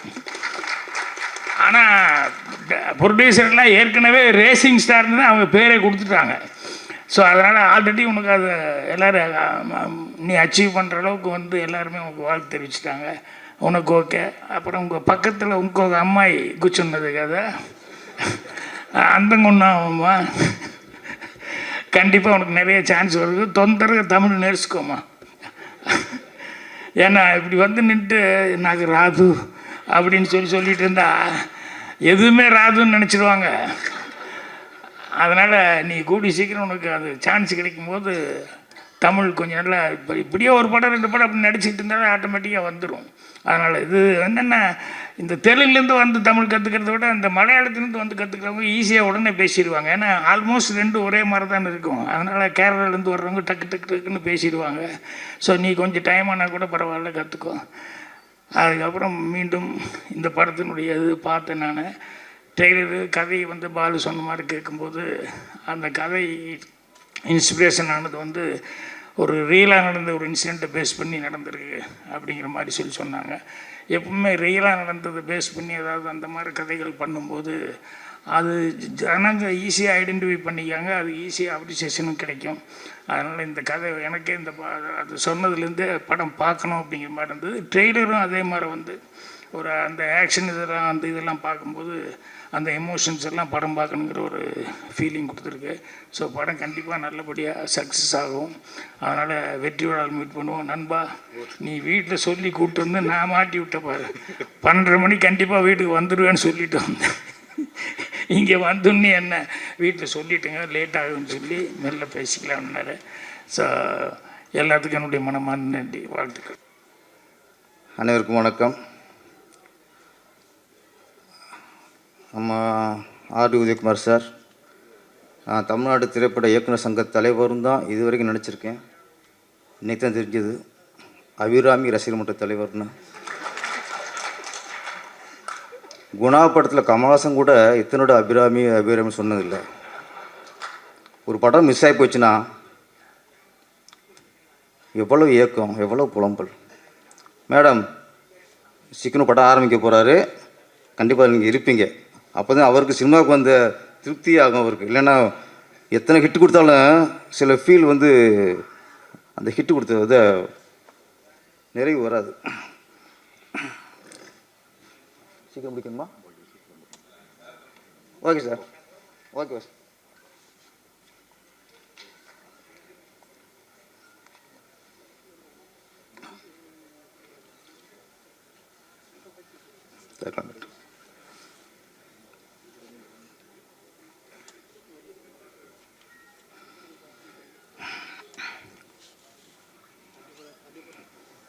நான் இப்போ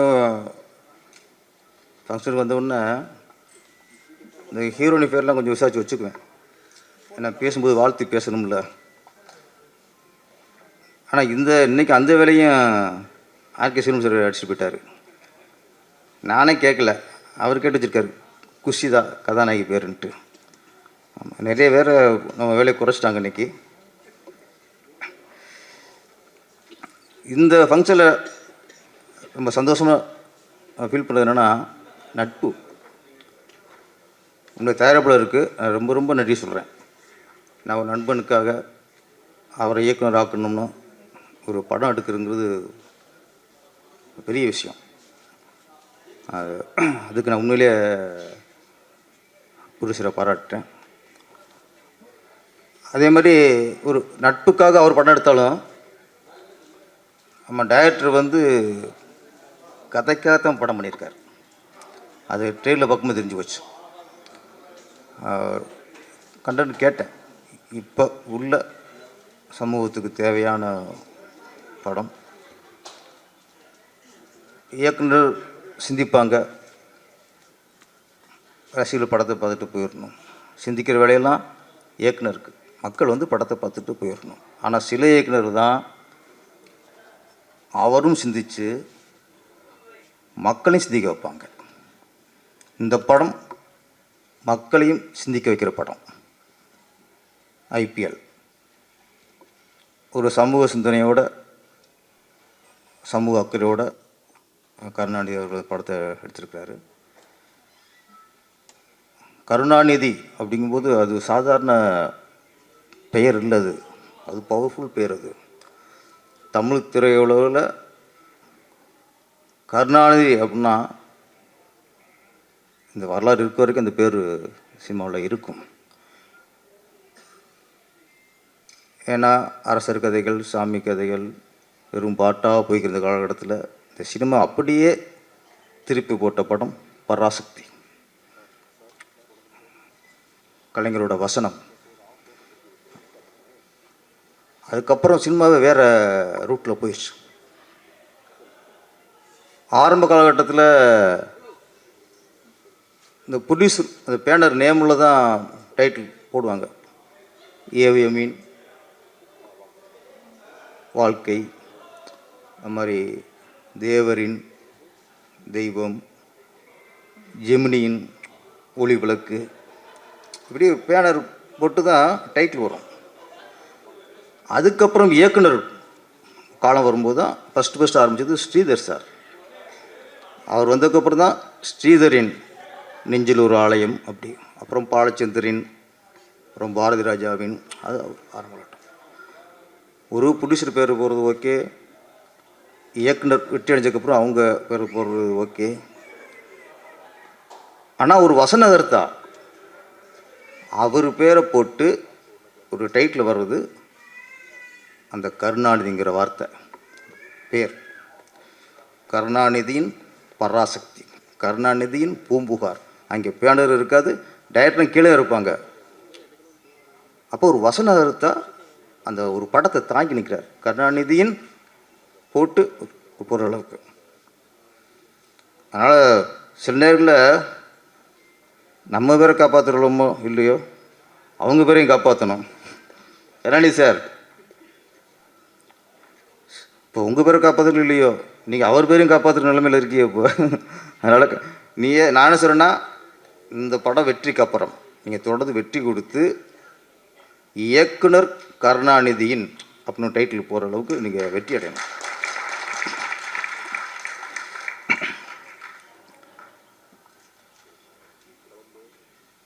இந்த இது பார்க்கும்போது சந்தோஷம். ஏன்னா டைரக்டர் பை கருணாநிதி. சமீபத்தில் ரொம்ப ஒரு வேதனான விஷயம், ரொம்ப வருத்தப்பட வேண்டிய விஷயம் என்னென்னா, நிறைய விளம்பரங்களை பார்த்தோம் சார். படம் தூங்கும்போது அந்த தயாரிப்பாளரும் இயக்குனரும் நல்லா நட்பாக கட்டி பிடிச்சி மாலையை மாற்றிக்கிட்டு மணப்பெண் மாதிரி இவ மாலையை போட இவ மாலையை போட அப்போல்லாம் கட்டி பிடிப்பாங்க. படம் முடியும் போது அது இல்லை. பெரும்பாலான படத்துக்கு நான் சொல்கிறேன், நிறைய ஆடியோ லான்ச்சுக்கு போயிருக்கோம். திடீர்னு உதயகுமார் சார் யார் இயக்குனர்ப்பா, இயக்குனர் வந்திருக்க மாட்டார், கூப்பிட்டுருக்க மாட்டாங்க. அப்போ புடிச்சுக்கு ஒரு பிரச்சனை வரும்போது இயக்குனரே அவாய்ட் பண்ணிடுறாங்க. என்னென்னா நிறைய விளம்பரங்களை பார்த்ததில்ல, ஒரு 4-5 படம் அந்த டைட்டில் கீழே இப்போ இதில் இருக்கிற கருணாநிதின்ட்டு போல்டாக இருக்கும், அப்போ பிடிச்சிட்டு பேரும் போல்டாக இருக்கும். மற்ற அந்த பிஆர்ஓ ஸ்டில்ஸு இதெல்லாம் ஒரு லெவலில் இருக்கும். ஒரு 4-5 படத்தில் இயக்குனர் பேர் அந்த பிஆர்ஓ ஸ்டில்ஸ் அந்த இதுலேயே சேர்த்து தான் போடுறாங்க. அதுக்கான இடம் இல்லை, பலவீனப்படுத்திடுறாங்க. அப்போ இயக்குனருக்கும் தயாரிப்பாளருக்கும் ஏதாவது பிரச்சனைக்கும் போது அவங்க கடைசியாக இந்த விளம்பரத்துலேயும் இதில் தான் அவரை பழி வாங்குறாங்க. அது இருக்கக்கூடாது. 1000 பிரச்சனை இருக்கலாம், இயக்குனருக்கும் பிடிச்சிருக்கும் 1000 பிரச்சனை இருக்கலாம். ஆனால் இயக்குனருக்கான இடத்த கொடுத்தா தான் அந்த படத்துக்கு மதிப்பு. நீங்கள் இயக்குனர் பேர் இட்டுடி பண்ணிங்கன்னா அது படத்துக்கே மதிப்பு இல்லாமல் போயிடும். பார்க்குறவங்களுக்கு அது இயக்குனருக்கான இடத்துல இயக்குனர் பேர் இருக்கணும். நீங்கள் உங்கள் பிரச்சனைக்கும் போது இயக்குனர் பேரை போடாமல் விட்டுருங்க, இல்லைன்னா சின்னதாக போட்டு விட்டுருங்க, அது தப்பு. அது வந்து ஒரு படைப்பை நீங்கள் பலவீனப்படுத்தாதீங்க. நீ இயக்குனர் தனிப்பட்ட வசதியில் நீ சம்பளம் கொடுக்காம இருங்க, நம்ம மற்றவனும் பண்ணுங்க. நீங்கள் அந்த விளம்பர படைப்புங்கிறது அதுக்கானது கொடுக்கணும். இப்போ அப்பா பையனுக்கு பிரச்சனை, பையன் இனிஷியல் மாற்ற முடியுமா? 1000 தான் பிரச்சனை இருந்தாலும் அந்த பையன் இனிஷியல் அப்பா தான் போட முடியும், இன்னொரு பேர் போட முடியாது. அது மாதிரி ப்ரொடியூசருக்கும் இயக்குனருக்கும் 1000 பிரச்சனை இருந்தாலும் அந்த விளம்பரத்தில் இயக்குனருக்கான இடத்த கொடுக்கணும். கருணாநிதி ஓவலாக இருக்குது சார் உங்கள் டிசைனில், நான் 2-3 நிமிஷத்தில் மிஸ் பண்ணிட்டேன். இங்கே பார்க்கும்போது சந்தோஷமாக இருக்குது. அப்போ தயாரிப்பாளருக்கும் இயக்குனருக்குமான நட்பு சந்தோஷம் இன்றைக்கி நீடிச்சுக்கிட்டு இது எப்பவும் நீடிக்கணும். நம்ம கிஷோர் சார் வந்து ஒரு படத்தில் நடிக்கிறாருன்னு சொன்னாலே அந்த படம் நல்ல கதையும் சொல்ல படமாக தான் இருக்கும். ஏன்னா அவர் எல்லா படத்தையும் ஒத்துக்கிறது இல்லை, கதையை கேட்டு அவருக்கு சரியாக இருந்தால் தான் ஒத்துக்குவார். கிஷோர் நடிக்கிறதுனால கதை நல்லா இருக்குது அப்படிங்கிற ஒரு நம்பிக்கை. அப்புறம் பாக்கியராஜ் சார் வந்து உள்ள பேசிக்கிருந்தோம், மினிஸ்டர் தான் இங்கே இருந்தார். அவர் கொஞ்சம் ஆதங்கப்பட்டார். போகிற பாடல்கள்லாம் திருப்பி அவங்களும் பாடுற மாதிரி இல்லை, கேட்குற மாதிரி இருக்குது, யாரும் திருப்பி பாடுற மாதிரி இல்லை, பாடவும் முடியலை ஃபீல் பண்ணியிருந்தார். ஆனால் இந்த ஐபிஎல் பாடல்கள் அனைத்தும் நாங்களும் பாடுற மாதிரி இருக்கு. எப்போ ஒரு பாடலை கேட்டு திருப்பி மக்களும் பாடுறாங்களோ அதுதான் சிறந்த பாடல், அதான் போய் சேரும். வார்த்தையில் மடக்கி மடக்கி மடக்கி சிலதெல்லாம் பாவம், இந்த கார்த்திக் சார் இருக்கார், மோகன் சார், கவிஞர்கள்லாம் பாவம் சில இடத்துல கொடுத்து வார்த்தையை மடக்கி இது பண்ணிவிட்றாங்க. இதில் தெளிவாக இருக்குது. எனக்கு அது பிடிச்ச பாடல் இன்னொன்று ரொம்ப நாளைக்கு அப்புறம் ஒரு கருத்துள்ள பாடல், அப்போ இப்போ வச்சு செஞ்சிட்டாங்க. ஏன்னா அப்போது கலைவாணர் என்எஸ் கிருஷ்ணன் அவர் படத்தில் இந்த மாதிரி அந்த அப்பப்போ நாட்டு நடப்பை பற்றி சில பாடல் போடுவார். இப்போ அந்த காலத்துலேயே இப்போ சங்கீதம் அது மாதிரி பாட்டே வந்ததில்லை. இப்போ சரியாக இருக்குது சார். ஒரு பெண்கள் அப்போ எப்படி இருக்காங்க, இப்போ எப்படி இருக்காங்க சொல்லி ஆகணும். யாரும் சொல்கிறது எல்லாருமே அப்படியே போயிருந்தால் ஒரு கலாச்சாரத்தையும் பண்பாடையும் சில நேரங்களில் கதையிலையும் பதிவு பண்ணணும், பாடலையும் பதிவு பண்ணணும். அது நல்ல கலைஞனுக்கு அழகு, நல்ல கவிஞனுக்கு அழகு, நல்ல இசையமைப்பாளருக்கு அழகு. அந்த ஒரு பாடல் சமூக அக்கறையை காட்டுது. அதுக்கு இந்த மியூசிக் டைரக்டருக்கு, அஸ்வினுக்கு, பாடலாசிரியர் எல்லாருக்குமே என்னுடைய வாழ்த்துக்கள். டிடிஎஃப் வாசன் கதாநாயகன், நானும் செல்லுமணி சார் கூட தான் ட்ரெய்லர் பார்த்தோம், பாட்டெலாம் பார்த்தோம். எங்கிட்டையும் கேட்டார், சார் எப்படி சார் இருக்குது, அதை டெவலப் பண்ணிக்கணுமா சார், நான் என்ன சார் பண்ணணும் அப்படி ரொம்ப கேட்டார். நீங்கள் ஒன்றுமே பண்ண வேணாம், அவ்வளோதான் சொன்ன மாதிரி.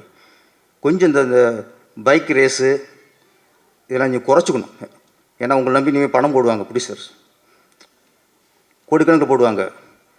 அப்போ நீ சினிமாவில் நடிக்க வந்ததுக்கப்புறம் அந்த மாதிரி விளையாட்டுகள் கொஞ்சம் குறைச்சிக்கணும். ஏன்னா நம்மளை நம்பி ப்ரொடியூசர் ஒரு மூலதனம் போடும்போது, கோடிக்கணக்கில் போடும்போது அதுக்கு நம்ம முழுக்க அதுக்கு பொறுப்பாக இருக்கணும். அதை விட முக்கியமான ஒன்று எப்படின்னா, இப்போ உள்ள வர ஹீரோக்களுக்கு இந்த படம் ஹிட் ஆயிரும். இதுக்கப்புறம் நீங்கள் மார்க்கெட்டுக்கு வந்து பெரிய மார்க்கெட்டுக்கு வந்துடுவீங்க, அது கன்ஃபார்ம். சில படங்கள் நம்மளுக்கு எல்லாருக்கும், இப்போ உங்களுக்கு சரி சினிமாக்காரங்களுக்கு எல்லாருக்குமே ஒரு புது ஹீரோ ஜெயிக்கணும், சின்ன ஹீரோக்கள் படம் ஜெயிக்கணும், எல்லாருக்கும் சந்தோஷம் இருக்கும். ஜெயிக்கும்போது எல்லாம் சந்தோஷம் தான், நம்ம சந்தோஷப்படுறோம். ஆனால் ஒரு படம் ஜெயித்த உடனே டக்குனு சம்பளம் எகிரிடுது. இங்கே உதவி இயக்குநர்கள் நிறைய பேர் கதையை வச்சுட்டு என்ன பண்ணுறாங்க, அவங்க பட்ஜெட் ஓகே ஒரு இப்போதைக்கு 3 கோடிங்கிறது ஒரு பட்ஜெட்டாக இருக்குது. அப்போ ஒரு ஹீரோ ஜெயிக்கிறான், ஓகே புது ஹீரோ ஜெயிச்சிட்டாரு, இவர்கிட்ட போனோன்னா இந்த பட்ஜெட்டில் நம்ம கதை பண்ணிடலாம் அப்படின்னு சம்பளம் கேட்கும்போது என்ன பட்ஜெட்டோ அந்த சம்பளத்தை ஹீரோ கேட்குறாரு. அப்போ அங்கேயே மாட்டிக்குது.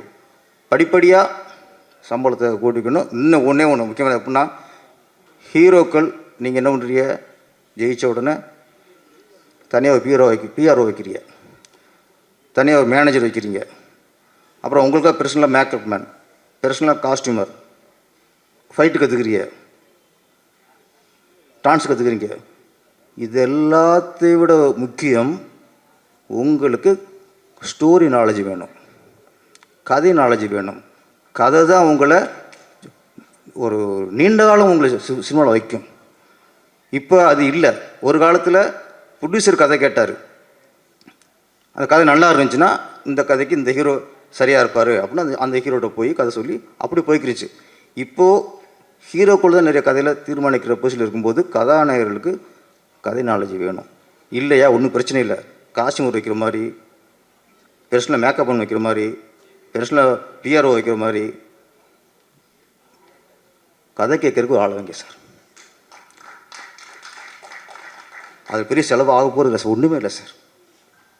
நீங்கள் நல்ல கதை ஞானம் உள்ளவங்க எத்தனை சினிமாவில் இருக்காங்க, எத்தனை கதாசிரியர் இருக்காங்க, உலக சினிமா தெரிஞ்ச எத்தனை பேர் இங்கே கதாசிரியர் இயக்குனர் இங்கே இருக்காங்க. நீங்கள் மற்றதுக்கெல்லாம் பிரச்சனை ஆள் வைக்கும்போது ஒரு படைப்பு, நீங்கள் நடிக்கிற படம் பெரிய ஹிட் ஆகணும், தொடர்ந்து நீங்கள் சினிமாவில் இருக்கணும். அப்படிங்கும்போது கதை கேட்கறதுக்குன்னு கூட நல்ல ஆளை வச்சுக்கோங்க. தேவைப்படுதா இயக்குனருக்கு வாங்க, இந்த தலைவர் இருக்கார், 1000 பேர் இருக்காங்க சார் ஸ்டோரி நாலேஜ் உள்ளவங்க எங்கள் கிட்ட. நீங்கள் அதை தேர்ந்தெடுங்க, ஒரு ஆளை கூட வச்சுங்க. புதுசாக வர கதாநாயகர்கள், ஏன்னா ஒரு 10-15 படம் பண்ணதுக்கப்புறம் அவங்களுக்கு ஒரு கதை நாலேஜ் வந்துடும், அவங்க கதை கேட்கலாம். புதுசாக ஒரு 2 படம் ஜெயிச்ச உடனே நீங்கள் வேறு மாதிரி போயிடுறீங்க. அப்போ புதுசாக வர கதாநாயகர்கள் தயவுசெய்து ஸ்டோரி கேட்கறதுக்குன்னு நீங்கள் ஆளை வச்சுக்கோங்க, உங்களுக்கு வெற்றி நிரந்தரமாக இருக்கும். இந்த ஐபிஎல் படம் மிகப்பெரிய வெற்றி அடைய வேண்டும். அஸ்வின் சாங்ஸ்லாம் சூப்பர், பாடலாசிரியர்கள் உங்கள் வரிகளெல்லாம் சூப்பர், ஆர்ட் டைரக்டர் சின்ன சொல்லுவாங்கள்ல, தோற்றத்தை வச்சுலாம் யாரும் கணக்கு விட முடியாது, திறமை தான் இங்கே முக்கியம், இங்கே தோற்றமே முக்கியம் இல்லை. இந்த குழு மிகப்பெரிய வெற்றி அடைந்து தொடர்ந்து நீங்கள் நட்புக்காக எடுத்தீங்க, நீ தொடர்ந்து சினிமாவுக்காக தொடர்ந்து படம் எடுங்க. நன்றி, வணக்கம். பிரஸ் அண்ட் மீடியா எல்லாருக்கும் வணக்கம். எல்லாரும் வந்து ஸ்டேஜில் இருக்கிற எல்லாரை பற்றியும் பேசிட்டாங்க. So I don't want to take too much of time. IPL இந்த படம் வந்து எங்களுக்கு பர்சனலாக பார்த்தீங்கன்னா, ஒரு மியூசிக் டைரக்டர் இந்த படம் வரும்போது இவங்க நடிச்சிருக்காங்க, அபிராமி மேம் நடிச்சிருக்காங்க, கிஷோர் சார் நடிச்சிருக்காங்க, வாசன் நடிச்சிருக்காங்க அப்படின்ற மாதிரி எனக்கு இது தோணலை. இந்த படமாக பார்க்கும்போது எல்லாரும் அவங்களோட கேரக்டர்ஸாக அந்தந்த பேர் குணா, அன்பு அப்படின்ற அந்தந்த கேரக்டர்ஸ் தான் வந்து எங்களுக்கு வந்து ஸ்க்ரீனில் தெரிஞ்சுது. ஸோ ஸ்கோர் பண்ணும்போது அவ்வளோ அழகாக இருந்துச்சு இந்த படம் ஸ்கோர் பண்ணும்போது. இதில் பர்டிகுலராக நான் மென்ஷன் பண்ணணுன்னா, வாசன் வச்சு ஒரு 15 minutes சேஸ் சீக்வன்ஸ் ஒன்று இருக்கும் டுவர்ட்ஸ் தி எண்ட். அது கண்டிப்பாக ஒரு தேட்டர் மூமெண்ட்டில் ஒரு பிளாஸ்ட்டாக இருக்கும். ஸோ அதை நீங்கள் கண்டிப்பாக போய் தேட்டரில் போய் பாருங்கள். இந்த நேரத்தில் I want to thank my producer Sir Madan Krishnan sir. I want to thank my director Karnanidhi sir, all the actors, actresses and the legends on stage. Personally, எனக்கு ஒரு பெரிய தேங்க்யூ. இன்னைக்கு இந்த மேடை whatever is possible is because of my mom and my dad. எங்கள் அம்மா அப்பா இல்லைன்னா நான் இங்கே கிடையாது. அதோடைய எக்ஸ்டென்ஷனாக என்னுடைய wife and my kid. So அவங்கெல்லாம் இல்லைன்னா இங்கே நான் கிடையாது, இந்த கான்ஃபிடென்ஸ் எனக்கு கிடையாது. யாருக்கு பிடிக்குதோ இல்லையோ, என்னுடைய ஃபர்ஸ்ட்டு ஃபேன் வான் என்னுடைய குழந்தைக்கு ரொம்ப ரொம்ப பிடிக்கும். அவளே ஒரு 100-200 வியூ ஏற்றிட்டான்னு நினைக்கிறேன் நேற்றுலேருந்து ரிப்பீட்டில் பார்த்து. ஸோ எல்லாருக்கும் இந்த படம் வந்து பிடிக்கும்னு நினைக்கிறோம். November 28 இந்த படம் வந்து தியேட்டர்ஸில் வருது. So please come to theatres and support our team. Thank you. அடுத்தது வந்து நம்ம விழாவின் நாயகன் சொல்லலாம். டைரக்டர் சார், நீங்கள் வந்து பேசிடுங்க, இல்லைனா இன்னொரு பஞ்சு போட்டுருவாங்க. ஐபிஎல்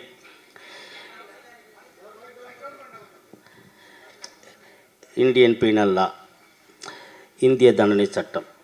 இது ஒரு சாதாரண மனிதன் சந்தோஷம் வாழ்ந்து கொண்டு இருக்கும்போது அதிகார பலமும் பணபலமும் இருக்கிறவங்க அவங்களுக்கு ஒரு பிரச்சனை வந்தால் அந்த பிரச்சனையை ஒரு சாதாரண மனிதன் மேலே போட்டு எப்படி தப்பிக்கிறாங்க. ஆனால் இந்த சாதாரண மனிதன் எப்படி பாதிக்கப்படுறான் இந்த சமூகத்தில் அப்படிங்கிறது தான் ஒரு எடுத்துக்காட்டாக இது படத்தை கொடுத்துருக்கேன். பத்திரிக்கையில் நிறைய விஷயங்கள், கொலைகள், ஆக்சிடெண்ட்டு நிறைய நடக்கும். ஆனால் அது உண்மையான கொலைகளா, உண்மையாக ஆக்சிடெண்ட் தானா அப்படின்னு யாருக்கும் தெரியாது. அது உள்ளார ஆராய்ச்சி பண்ணி பார்த்தா மட்டுமே தான் அது பின்னாடி சில சதிகள் எல்லாமே இருக்கும். அதெல்லாம் ஆனால் நம்ம அதை கடந்து போயிடுறோம். பட் எல்லாமே ஈஸியாக எடுத்துக்கூடாது. செய்தித்தாளில் ஒவ்வொரு நியூஸும் ஈஸியாக எடுத்துக்கூடாது. அப்படிங்கிற இந்த படத்தை நான் ஐபிஎல்லில் இந்த படத்தை விரிவாக காட்டியிருக்கேன். அதனால் இந்த படத்தை எல்லோரும் தேட்டருக்கு போய் பாருங்கள். அண்டு ஃபஸ்ட்டு நான் சினிமாவில் ஜாயின் பண்ணான்னு பார்க்கும்போது அப்படி வண்டி எடுத்துகிட்டு போயிட்டுருக்கேன். குசால்தாஸ் பில்டிங்காக போயிட்டுருந்தேன். அந்த சைடில் ஒரு ஷூட்டிங் நடந்துட்டு இருந்து. சரி, அங்கே என்ன ஷூட்டிங் நடக்குது அப்படின்னு போகலான்னு பார்த்தா வேட்டி மடிச்சு கட்டின்னு ஒரு ஷூட்டிங் நடந்துட்டு இருந்து. பாக்கியராஜ் சார் அதை டைரக்ட் பண்ணியிருந்தார். அப்போ தான் எனக்கு சினிமா ஆர்வம் அங்கேருந்து ஆரம்பிச்சது. அதுலேருந்து ஒவ்வொரு ஷூட்டிங்காக நான் போய் பார்த்துக்கிட்டு இருப்பேன். அதுக்கப்புறம் வெற்றிமாறன் சார், மணிமாறன் சார்ட்டெலாம் போய் ஒர்க் பண்ணிட்டு சரி படம் பண்ணலாம் அப்படின்னு சொல்லிட்டு அதுக்கப்புறம் நான் முயற்சி எடுத்தேன். அது பாக்கியராஜ் சாருக்கு எனக்கு சினிமா தூண்டுதலுக்கு அவருக்கு ஒரு நன்றி. அப்புறம் செல்வமணி சார், ஏதாவது ஒரு பிரச்சனைனாலும் காலையில் 8 மணிக்கு அவர் வீட்டுக்கு போயிடுவேன். வீட்டுக்கு போய்ட்டு கதை தட்டுவேன். என்ன காரணம் இது அப்படின்னு. இல்லை சார், இப்படி ஒரு பிரச்சனை. சரி, நம்பர் கொடு, நான் ஃபோன் பண்ணி பிரச்சனை பண்ணுறேன், நீ பாட்டு கேரி ஆன் பண்ணிக்கிட்டு. அதேமாதிரி ஷூட்டிங்கில் ஏகப்பட்ட பிரச்சனை இருந்தது. நேராக போய் காலையில் போய் நிற்பேன். சார் இது பிரச்சனை சார், இந்த மேனேஜர் பிரச்சனை, அங்கே லொக்கேஷன் பிரச்சனை அப்படின்னு. சரிப்பா, நீ நம்பர் கொடுத்துட்டு போயிடு, பார்த்துக்கலாம் அப்படியே நம்பர் கொடுத்துருவேன். ஆனால் நான் என் பாட்டு ஒர்க்கு பண்ணிகிட்டே இருப்பேன். அது வேலை நடந்துக்கிட்டே இருக்கும். டெக்னீஷியன் பிரச்சனை இருந்தாலும் சரி, யூனியன் பிரச்சனை இருந்தாலும் சரி, அவர் ஆக்சுவலாக ஈஸியாக ஹேண்டில் பண்ணிட்டு அவர் போயிட்டே இருப்பேன். அடுத்தது இது உதயகுமார் சார், எனக்கு ரொம்ப பிடிக்கும். அவர் கதை, திரைக்கதை, வசனம், பாடல்கள், இன்னும் இசை மட்டும்தான் அமைக்கல, அதுவும் பண்ணியிருப்பார். பட் ஏன்னு தெரியல. ஆனால் அவருடைய பாடல்கள் வரிகள் பார்த்திங்கன்னா அவ்வளோ அழுத்தமாகவும் யதார்த்தமாகவும் இருக்கும், எளிதாகவும் இருக்கும் வார்த்தைகள். எனக்கு அவர் ரொம்ப பிடிக்கும். அடுத்தது பேரரசு சார், ஒரு கமர்ஷியலான டைரக்டர். ரொம்ப பெரிய பட்ஜெட் இல்லாமல் டைலாகு இது மூலியமாக கமர்ஷியல் கொடுத்து இன்றைக்கி 100 கோடி 200 கோடின்னு கமர்ஷியல் கொடுத்துக்கிட்டு இருக்காங்க. அவர் ஒரு கேரக்டர் வைஸாக ஒரு டைலாகில் பெரிய ஒரு கமர்ஷியல் கொடுத்த மிகப்பெரிய டைரக்டரில் பேரரசு சார் ரொம்ப பெரிய நான் நடிக்கிறேன். எனக்கு ரொம்ப சந்தோஷமாக இருக்குது. அடுத்தது நம்ம படத்தில் நடித்த கிஷோர் சார், நான் முதல்ல அவர் பிடிக்கிறதுக்கே ரொம்ப கஷ்டமாக இருந்தது. அப்புறம் ஃபோன் பண்ணி சார் இது மாதிரி ஸ்கிரிப்ட் சொல்லலாம் சார் என்ன. சரிப்பா, ஃபோன்லேயே ஸ்கிரிப்ட் சொல்லுங்கள் கேட்போம் அப்படின்னாரு. சரி, ஸ்கிரிப்ட் சொன்னேன். ரொம்ப ஃபீலிங்காக இருந்தது அப்படின்னு சொன்னார். சரிங்க சார், எப்போ பண்ணலாம் அப்படின்னு கேட்டார். சொல்கிறேன்ப்பா அப்படின்னு சொல்லிட்டாரு. அதுக்கப்புறம் நானும் ட்ரை பண்ணிகிட்ருக்கேன். அவர் ஃபோன் எடுக்கவே இல்லை. 2 மாதம் 3 மாதம் ஆச்சு. ஆனால் அது அப்புறம் தான் புரிஞ்சுது, இது யதார்த்தமாக தான் அவர் சொல்லியிருக்காருன்னு. என்னென்னா, ஒரு நடிகர் சொல்லிட்டா எப்போ நடிக்கிறனா ஒரு 3 மாதம் கழிச்சு வாங்கன்னு சொல்லிவிடுவாங்க. இவரு அப்படின்னா அது எந்த வார்த்தையும் சொல்ல மாட்டார். அவர் பாட்டு சைலண்ட்டாக இருந்துருவார். 3 மாதம் கழிச்சு நம்ம ஃபோன் பண்ணும்போது சரி கருணா நம்ம பண்ண ஆரம்பிச்சலாம், நீங்கள் ஸ்டார்ட் பண்ணுங்கள் அப்படின்னு சொல்லுவார். இதுதான் ஒவ்வொரு முறையும் ஒவ்வொரு ஷூட்டிங் டேஸ்லையும் இதுதான் நடக்குது. ஆனால் அவர் டேட்டு கன்ஃபார்ம் பண்ணாத வரையும் அவர் எடுக்கவே மாட்டார் ஃபோனை. நம்மளுக்கு அந்த நேரத்தில் ஒரு டென்ஷன் இருந்துக்கிட்டே இருக்கும், என்னடா ஃபோன் எடுக்கலன்னு. ஆனால் கரெக்டாக ஒரு 10 டேஸ் முன்னாடி இந்த டேட்லேருந்து வச்சுக்கலாங்கிறா நீங்கள் பண்ணீங்க அப்படின்னு சொல்லுவாங்க. ஆனால் அது மற்ற ஆர்டிஸ்ட்லேருந்து 2 மாதம் கழித்து வச்சுக்கலான்னு சொல்லுவாங்க. அப்போ நம்ம அதை வெயிட் பண்ணுவோம். இவர் அதெல்லாம் சொல்ல மாட்டார். கரெக்டாக அந்த டைம் ஃபிக்ஸ் பண்ணுவார், அந்த டைமுக்கு வந்துடுவார், டைம் நடிச்சு கொடுத்து அவர் பாட்டு போயிட்டே இருப்பார். இது அந்த நேரத்தில் மனசு கஷ்டமாக இருக்கும். ஆனால் யோசித்து பார்க்கும்போது அதான் கரெக்டான விஷயமா இருக்கும். அப்புறம் அபிராமி மேடம், அவங்க சொல்ல நான் எடுத்து முதல்ல போய்ட்டு ஒரு வாட்டர் ரிசர்ச்சில் போய் கதை சொல்லும்போது அவங்க எனக்கு சீனே இல்லையே, நான் எப்படி இதில் ஸ்கோர் பண்ணுறது? இல்லை மேடம், இது ஒரு ஸ்கிரிப்டாக சொல்லும் போது அப்படி இருக்குது, உங்களுக்கு நிறைய ஒர்க் இருக்குது, நிறைய சீன்ஸ் இருக்குது அப்படின்னா, அப்போ நான் நெக்ஸ்ட் டைம் வரும்போது எனக்கு சீன்ஸ் சொல்லுங்கள் அப்படின்னா. சரி, இந்த படத்தில் நடிக்கிறீங்களா இல்லையான்னு கேட்டேன். நடிக்கிறேன், ஆனால் பட் எனக்கு சீன்ஸ் இன்னும் ஸ்கோப் வேணும் அப்படின்னாரு. சரி மேடம், நான் பண்ணிக்கலாம் வாங்க, நிறைய இருக்குது சீன்ஸ் இருக்குது, ஆனால் எங்ககிட்ட சீன்ஸ் சொல்லலை வாங்க அப்படின்னு. அப்புறம் அவங்க வந்து பார்த்தாங்க, சந்தோஷமாக இருந்தது. எனக்கு இந்த டைலாக் வேணும், எனக்கு இப்படி ஒரு டைலாக் வேணும். அப்பப்போ அங்கே ஸ்பாட்லேயே அடிக்கடிக்கு வாக்குவாதெல்லாம் நடக்கும், அது எப்பவுமே நடக்கும், ஒரு அன்பால் தான் நடக்கும். அது அழகாக கேரி அவுட் பண்ணி கொடுத்துட்டு போனாங்க. அடுத்தது குஷிதா, நான் தான் ஹைதராபாத்தில் போய் பார்த்தேன். இது மாதிரி ஐபிஎல் படத்தில் கொஞ்சம் பண்ணணும் அப்படின்ட்டு ஸ்கிரிப்ட் கேட்டாங்க. அவங்களுக்கு தமிழ் தெரியாது, எனக்கு தெலுங்கு தெரியாது. அப்போது எனக்கு இங்கிலீஷு ஃபுல்லாக தெரியாது, அவங்களுக்கும் இங்கிலீஷுக்கு ஓரளவு புரியும். அப்புறம் நான் இங்கிலீஷில் ஸ்கிரிப்ட் சொன்னேன். சரி ஓகே, இப்போ நல்லாயிருக்கு, நான் பண்ணுறேன் அப்படின்னு சொன்னாங்க. சரி, நான் அதுக்கப்புறம் அவங்கள கமிட் பண்ணி அந்த படத்தை பண்ணோம். இது முதல்ல ஜனவரியில் இது பேச்சுவார்த்தை நடந்து பிப்ரவரியில் ஷூட்டிங் ஸ்டார்ட் பண்ணியாச்சு. எல்லா ஆர்டிஸ்ட்டும் கமிட் பண்ணியாச்சு. ஹீரோ நாங்கள் அப்போ பிடிக்கல, ஏன்னா இவங்க டேட்டு கொடுத்துட்டாங்க. ரொம்ப நாளாக ட்ரை பண்ணிகிட்டு இருக்கோம். அபிராம் மேடமும் கிஷோர் சாரும் டேட்டு கொடுத்துட்டாங்க. சரி, அதனால் ஷூட்டிங் போயிட்டோம். அவங்களோட டேட் ஒரு 10 நாள் முடிச்சிடுவோம். ப்ரொடியூசரும் எவ்வளோ நாள் தான் வெயிட் பண்ணுறது, சீக்கிரம் பண்ணுங்க அப்படின்னாரு. சரின்னு ஸ்டார்ட் பண்ணியாச்சு. ஹீரோ தேடிக்கிட்டு இருக்கோம். இவர் மணிகண்டன் சாரை போய் பார்த்தோம். சரி, நான் பண்ணுறேன் சார், 6 மாதம் ஆகுனாரு. மேடம் 6 மாதம், சரி வேறு யார் பார்ப்போம் அப்படின்ட்டு. சில மிர்சி விஜய் பார்த்தோம், அவர் இன்னொரு படம் கமிட்மெண்ட் இருக்குது சார், அதை முடிச்சுட்டு வந்து நடிக்கிறேன்னாரு. சரி, அப்போ தான் நம்ம கோ டைரக்டர் ரமேஷ் அவர் ஒரு ஃபோட்டோ காட்டினார். டிடிஎஃப் வாசனம் ஒரு பையன் இருக்கான், இப்போ நல்லா அந்த யூடியூபரில் ஃபேமஸாக இருக்கான், அவனை பார்க்கலாமான்னு கேட்டார். கொஞ்சம் தண்ணி கொடுங்க. அவங்கள பார்க்கலாமான்னு கேட்டாங்க. சரி, ஃபோட்டோ காட்டுன்னு அவர் யூடியூப்பில் ஃபோட்டோ காட்டினார். பரவாயில்லையே, ஹீரோ மெட்டீரியலாக தான் இருக்கார் அவர், அதனால் நம்ம அவரே பண்ணலாம், சரி வர சொல்லுங்கள் அப்படின்னா. சரி, நான் அவங்க மேனேஜர் கான்டாக்ட் பண்ணி 3 நாளில் வந்துட்டார். வந்து ஸ்கிரிப்ட் கேட்டார். அப்புறம் யாராக நடிக்கிறேன் இந்த படத்தில், கிஷோரை நடிக்கிறேன் சார். அப்போது கிஷோர் நடிக்கிறாரு, நான் கண்டிப்பாக நடிச்சிடறேன் சார், வேறு எந்த ஆப்ஷனும் வைக்கல. கிஷோர் பண்ணுறாருன்னு உடனே ஓகே சார் அப்படின்னு சொல்லிட்டு போயிட்டார். அதுக்கப்புறம் நேராக ப்ரொடியூசர்கிட்ட போய்ட்டு இன்ட்ரோட் சொல்லிவிட்டேன். ப்ரொடியூசர் பார்த்தாரு. ஓகே டைரக்டர் உங்களுக்கு ஓகேவான்னு கேட்டார். எனக்கு ஓகே தான் முதல் அப்படின்னு சொன்னேன். ஓகேண்ணா, அப்போ ஃபிக்ஸ் பண்ணிக்க. சரி, அப்போ இவரே ஃபிக்ஸ் பண்ணிக்க, அட்வான்ஸ் கொடுத்துரு. எப்போ அட்வான்ஸ் கொடுத்தா நாளைக்கு கொடுத்துறாரு. நாளைக்கு மறுநாள் அட்வான்ஸ் கொடுத்து அவர் கமிட் பண்ணி போயிட்டோம். அப்புறம் சிங்கமொழி சார் இந்த படத்தில் ஒரு கேரக்டர் நடிச்சிருக்காரு. அவர்கிட்ட அப்பாயின்மெண்ட் ஆகிட்டு வீட்டுக்கு போனோம். கோல்ட் ஆகிட்டு நானும் போனோம். அவர் ஒரு சம்பளம் சொன்னார். போகும்போதே வாசனை செம தூக்கலாக இருந்தது. வீட்டுக்கு போனோடனே வேறு மாதிரி நினைக்காதீங்க, எனக்கு வாசனை தான். போனோடனே அவர்கிட்ட பேசணும். சம்பளம் சொன்னார். சார் அவ்வளோ சம்பளம்லாம் பண்ண முடியாது சார், இது new banner, new producer, new director, நான் பட்ஜெட் எதுவுமே கொடுத்தாங்க ப்ரொடியூசர் என்ன இவ்வளோ செலவு பண்ணிக்கிட்டுன்னு ஏதாவது சொல்லிவிடார் சார் அவர், கொஞ்சம் கம்மி பண்ணி. சரி ஓகே, சரி கம்மி பண்ணுறேன்னு கம்மி பண்ணார். சரி ஓகேன்னு சொல்லிட்டு அதுக்கப்புறம் ப்ரொடியூசர்கிட்ட இந்த விஷயத்தை சொன்னேன். சரி அப்போ கமிட் பண்ணிக்க அப்படின்னாரு. திரும்ப நான் அவருக்கு ஃபோன் பண்ணேன். சார் சம்பளம் அதிகமாக சொல்கிறார் சார் ப்ரொடியூசர் எதுவும் சொல்ல, பட் நானாக தான் சம்பளம் அதிகமாக சொல்கிறார் சார். சரி என்ன தான் பண்ணலாம் கரணா அப்படின்னாரு. வேறு யாரையாவது போட்டுக்கு போகிறேன்னாரு. இல்லை சார், வேறு யாரும் போகிறதுக்காக நான் ஏன் உங்ககிட்ட வரேன், எனக்கு வந்து இன்னும் கொஞ்சம் சம்பளம் குறைக்கணும் சார் அப்படின்னாரு. எவ்வளோ குறைக்கணும் அப்படின்னாரு. நீங்களே சொல்லுங்கள் சார்னா. அப்புறம் நான் ஒரு சம்பளம் சொன்னேன், இது சம்பளம் வச்சுறான்ட்டு. சரி உனக்காக பண்ணுற போங்க அப்படி சொல்லிட்டார். சரி ஓகேன்னு. அப்புறம் ப்ரொடியூசர்கிட்ட போய் சொன்னேன், இது மாதிரி சம்பளம் நான் கொஞ்சம் குறைச்சிருக்கேன் அப்படின்னு.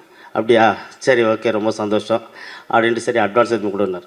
அப்புறம் காசை எடுத்துகிட்டு அவருக்கு ஃபோன் பண்ணுறேன். சார் டைரக்டர் பேசுகிறேன், ஐபிஎல் டைரக்டர் கருணாநிதி பேசுகிறேன் சார், உங்களை பார்க்குறோம் அப்படின்னாரு. அப்படிங்களா, இருங்க ஒரு நிமிஷம் வரேங்க. கட் பண்ணிட்டார். கட் பண்ணி மேனேஜருக்கு ஃபோன் அடிக்கிறார். சார் அட்வான்ஸு டைரக்டர் வச்சுருக்காரான், அதை நீங்கள் வாங்கிட்டு நீங்கள் கொண்டு வந்து கொடுங்க. டைரக்டர் வந்தாருனாக்கா திரும்பவும் சம்பளம் குறைப்பார், திரும்ப பிரச்சனை வரும், அதனால் டைரக்டர் கூப்பிட்டு வராதிங்க, நீங்களே கொண்டு வாங்க அப்படின்னு சொன்னார். சரி அப்படின்னு சொல்லிட்டு திரும்ப மேனேஜர்கிட்ட கொடுத்து, மேனேஜர் தான் இதுமாதிரி அட்வான்ஸ் கொடுத்தார். அப்புறம் போஸ் சங்கர் சார், நான் வெற்றிமாறன் சார்கிட்ட இது மாதிரி சார் ஒரு படத்தை ஸ்டார்ட் பண்ணுறேன் அப்படி சொல்லலாம். நாங்கள் அவர்கிட்ட பிளெஸிங் வாங்குறதா நான் போயிருந்தேன். போயிருந்தோம். அங்கே ஆளில் போஸ் வெங்கட் சார் உட்காந்துருந்தார். அவர் பார்த்துட்டு இருந்தா அப்போயே அந்த கேரக்டரை ஃபிக்ஸ் பண்ணிட்டேன். முத்துக்கருப்பன்னா இவர் கரெக்டாக இருக்கும் அப்படின்னு ஃபிக்ஸ் பண்ணேன். அப்போயே அவர்கிட்ட சொன்னேன், சார் நான் ஒரு படம் பண்ணுறேன் சார், ஐபிஎல்னு ஒரு படம். அப்படிங்களா, வாழ்த்துக்கள் அப்படின்னாரு. அதுதான் சார் அதில் ஒரு கேரக்டர் நீங்கள் பண்ணணும் சொன்னார். கண்டிப்பாக பண்ணுங்க கருணா சார் அப்படின்னாரு. சரி ஓகே அப்படின்னு சொல்லிட்டு இருந்தேன். அப்புறம் ஒரு 4 மாதம் கழிச்சு சார் படம் ஸ்டார்ட் பண்ணிச்சு, அந்த கேரக்டர் பண்ணுங்க அப்படின்னாரு. ஓகேப்பா வரேன்னாரு. அழகாக கோஆப்ரேட் பண்ணேன். சில நேரத்தில் சில பிரச்சனைகள் வந்தது.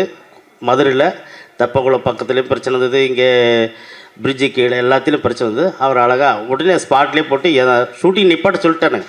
ஆனால் அவர் எல்லாத்தையும் நிப்பாட்டு அவர் அழகாக அந்த ஷூட்டிங்கெல்லாம் ரன் பண்ண வச்சார். அவருக்கு ரொம்ப நன்றியை தெரிவிச்சுக்கிறேன். அண்டு டிடிஎஃப் வாசன் ஸ்பாட்டில் வந்து எங்களுக்கு நடிக்க வைக்கிறது ரொம்ப பிரச்சனை இருந்தது. ஓகேங்களா, டிடிஎஃப் வாசன் எங்களுக்கு ஷூட் பண்ணுறது ரொம்ப கஷ்டமாக தான் இருந்தது. ஏன்னா ஒவ்வொரு இடத்துலையும் க்ரௌடு வந்துக்கிட்டே இருந்தது. எல்லோரும் வந்து ஃபோட்டோ எடுத்தாங்க. இவனும் டிடிஎஃப் வாசன் சலிக்காமல் கூட செல்ஃபி கொடுக்குறதும். ஆனால் சில பிரச்சனை என்னென்னா, அந்த கெட்டப்பில் நம்ம படத்தில் இருக்கிற கெட்டப்பில் அது ஸ்டில் எல்லாம் கொடுக்க மாட்டாங்க. பட்டு இவர் வந்து வேறு என்ன பண்ணுவார், நேராக போய்ட்டு ஸ்டில்லு கொடுத்துருவார். வேறு வழி இல்லை, இவர் கொடுத்துருவார். இதை அவாய்ட் பண்ணவும் முடியாது, இல்லைன்னா க்ரௌடு அங்கேயே நின்றுட்டுருக்கோம், ஷூட்டிங்கே பண்ண விட மாட்டாங்க. இவ்வளோ பிரச்சனைகள் வர ஆரம்பிச்சது. அதுக்கப்புறம் வேறு வழி இல்லாமல் யூனிட் வண்டியில் கூப்பிட்டு ஒலிக்க வச்சு ஒரு காரை தொலைவ அனுப்பிட்டு, அப்புறம் அங்கே இருக்கிற மக்கள்கிட்ட சொல்லி, இல்லை இவர் வெளில போயிட்டார், இங்கே இல்லை ஷூட்டிங்கில், அவர் ஷூட்டிங் முடிஞ்சதுப்பா அப்படின்னு சொல்லி முடிச்ச பிறகு, அப்படிங்களா, சரி அதனால் அவர் ஷூட் பண்ணுறது ரொம்ப கஷ்டமாக இருந்தது. ரசிகர்கள் கொஞ்சம் அதிகமாக இருந்தாங்க. அண்டு ப்ரொடியூசரை பற்றி சொல்லுவோம். இந்த படம் எப்படி ஆரம்பித்தது அப்படின்னா, ஒரு ஜிஎஸ்என்ட்டு ஒரு ஷார்ட் ஃபில்ம் பண்ணேன்.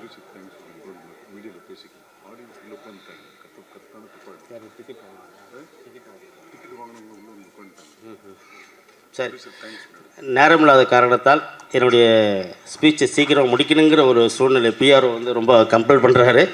அதனால் எல்லா தேட்டருக்கு எல்லாமே டிக்கெட் வாங்கி உள்ளே வந்துட்டாங்களாம். அதனால் இன்னும் நிறைய ஷேர் பண்ணணுன்னு இருந்தேன். அவங்க வந்து வெயிட் பண்ண மாட்டாங்க, ஏன்னா காசு கொடுத்துட்டு உள்ளே வந்துட்டாங்க, அவங்க வெயிட் பண்ண மாட்டாங்க. அதனால் நம்ம இந்த ப்ரோக்ராம் முடிச்சிக்கலாம். எனக்கு மதன் கிருஷ்ணனுக்கு மிகப்பெரிய தேங்க்ஸ் சொல்லணும். நான் இது மீடியாவில் சொல்கிறேன், அங்கே இன்டர்வியூ நடக்கும்போது சொல்கிறேன், இங்கே சொல்கிறதுக்கான டைம் இல்லை. நிறைய சொல்லணும் அவரை பற்றி, கொஞ்சம் நெஞ்சில் நிறைய இருக்குது. அதனால் நான் கண்டிப்பாக மீடியாவில் சொல்லுவேன். அதேமாதிரி தங்கை உமா மதன் கிருஷ்ணன் அவர்களுக்கு என்னுடைய நன்றிகளை தெரிவிச்சுக்கிறேன். நன்றி, வணக்கம்.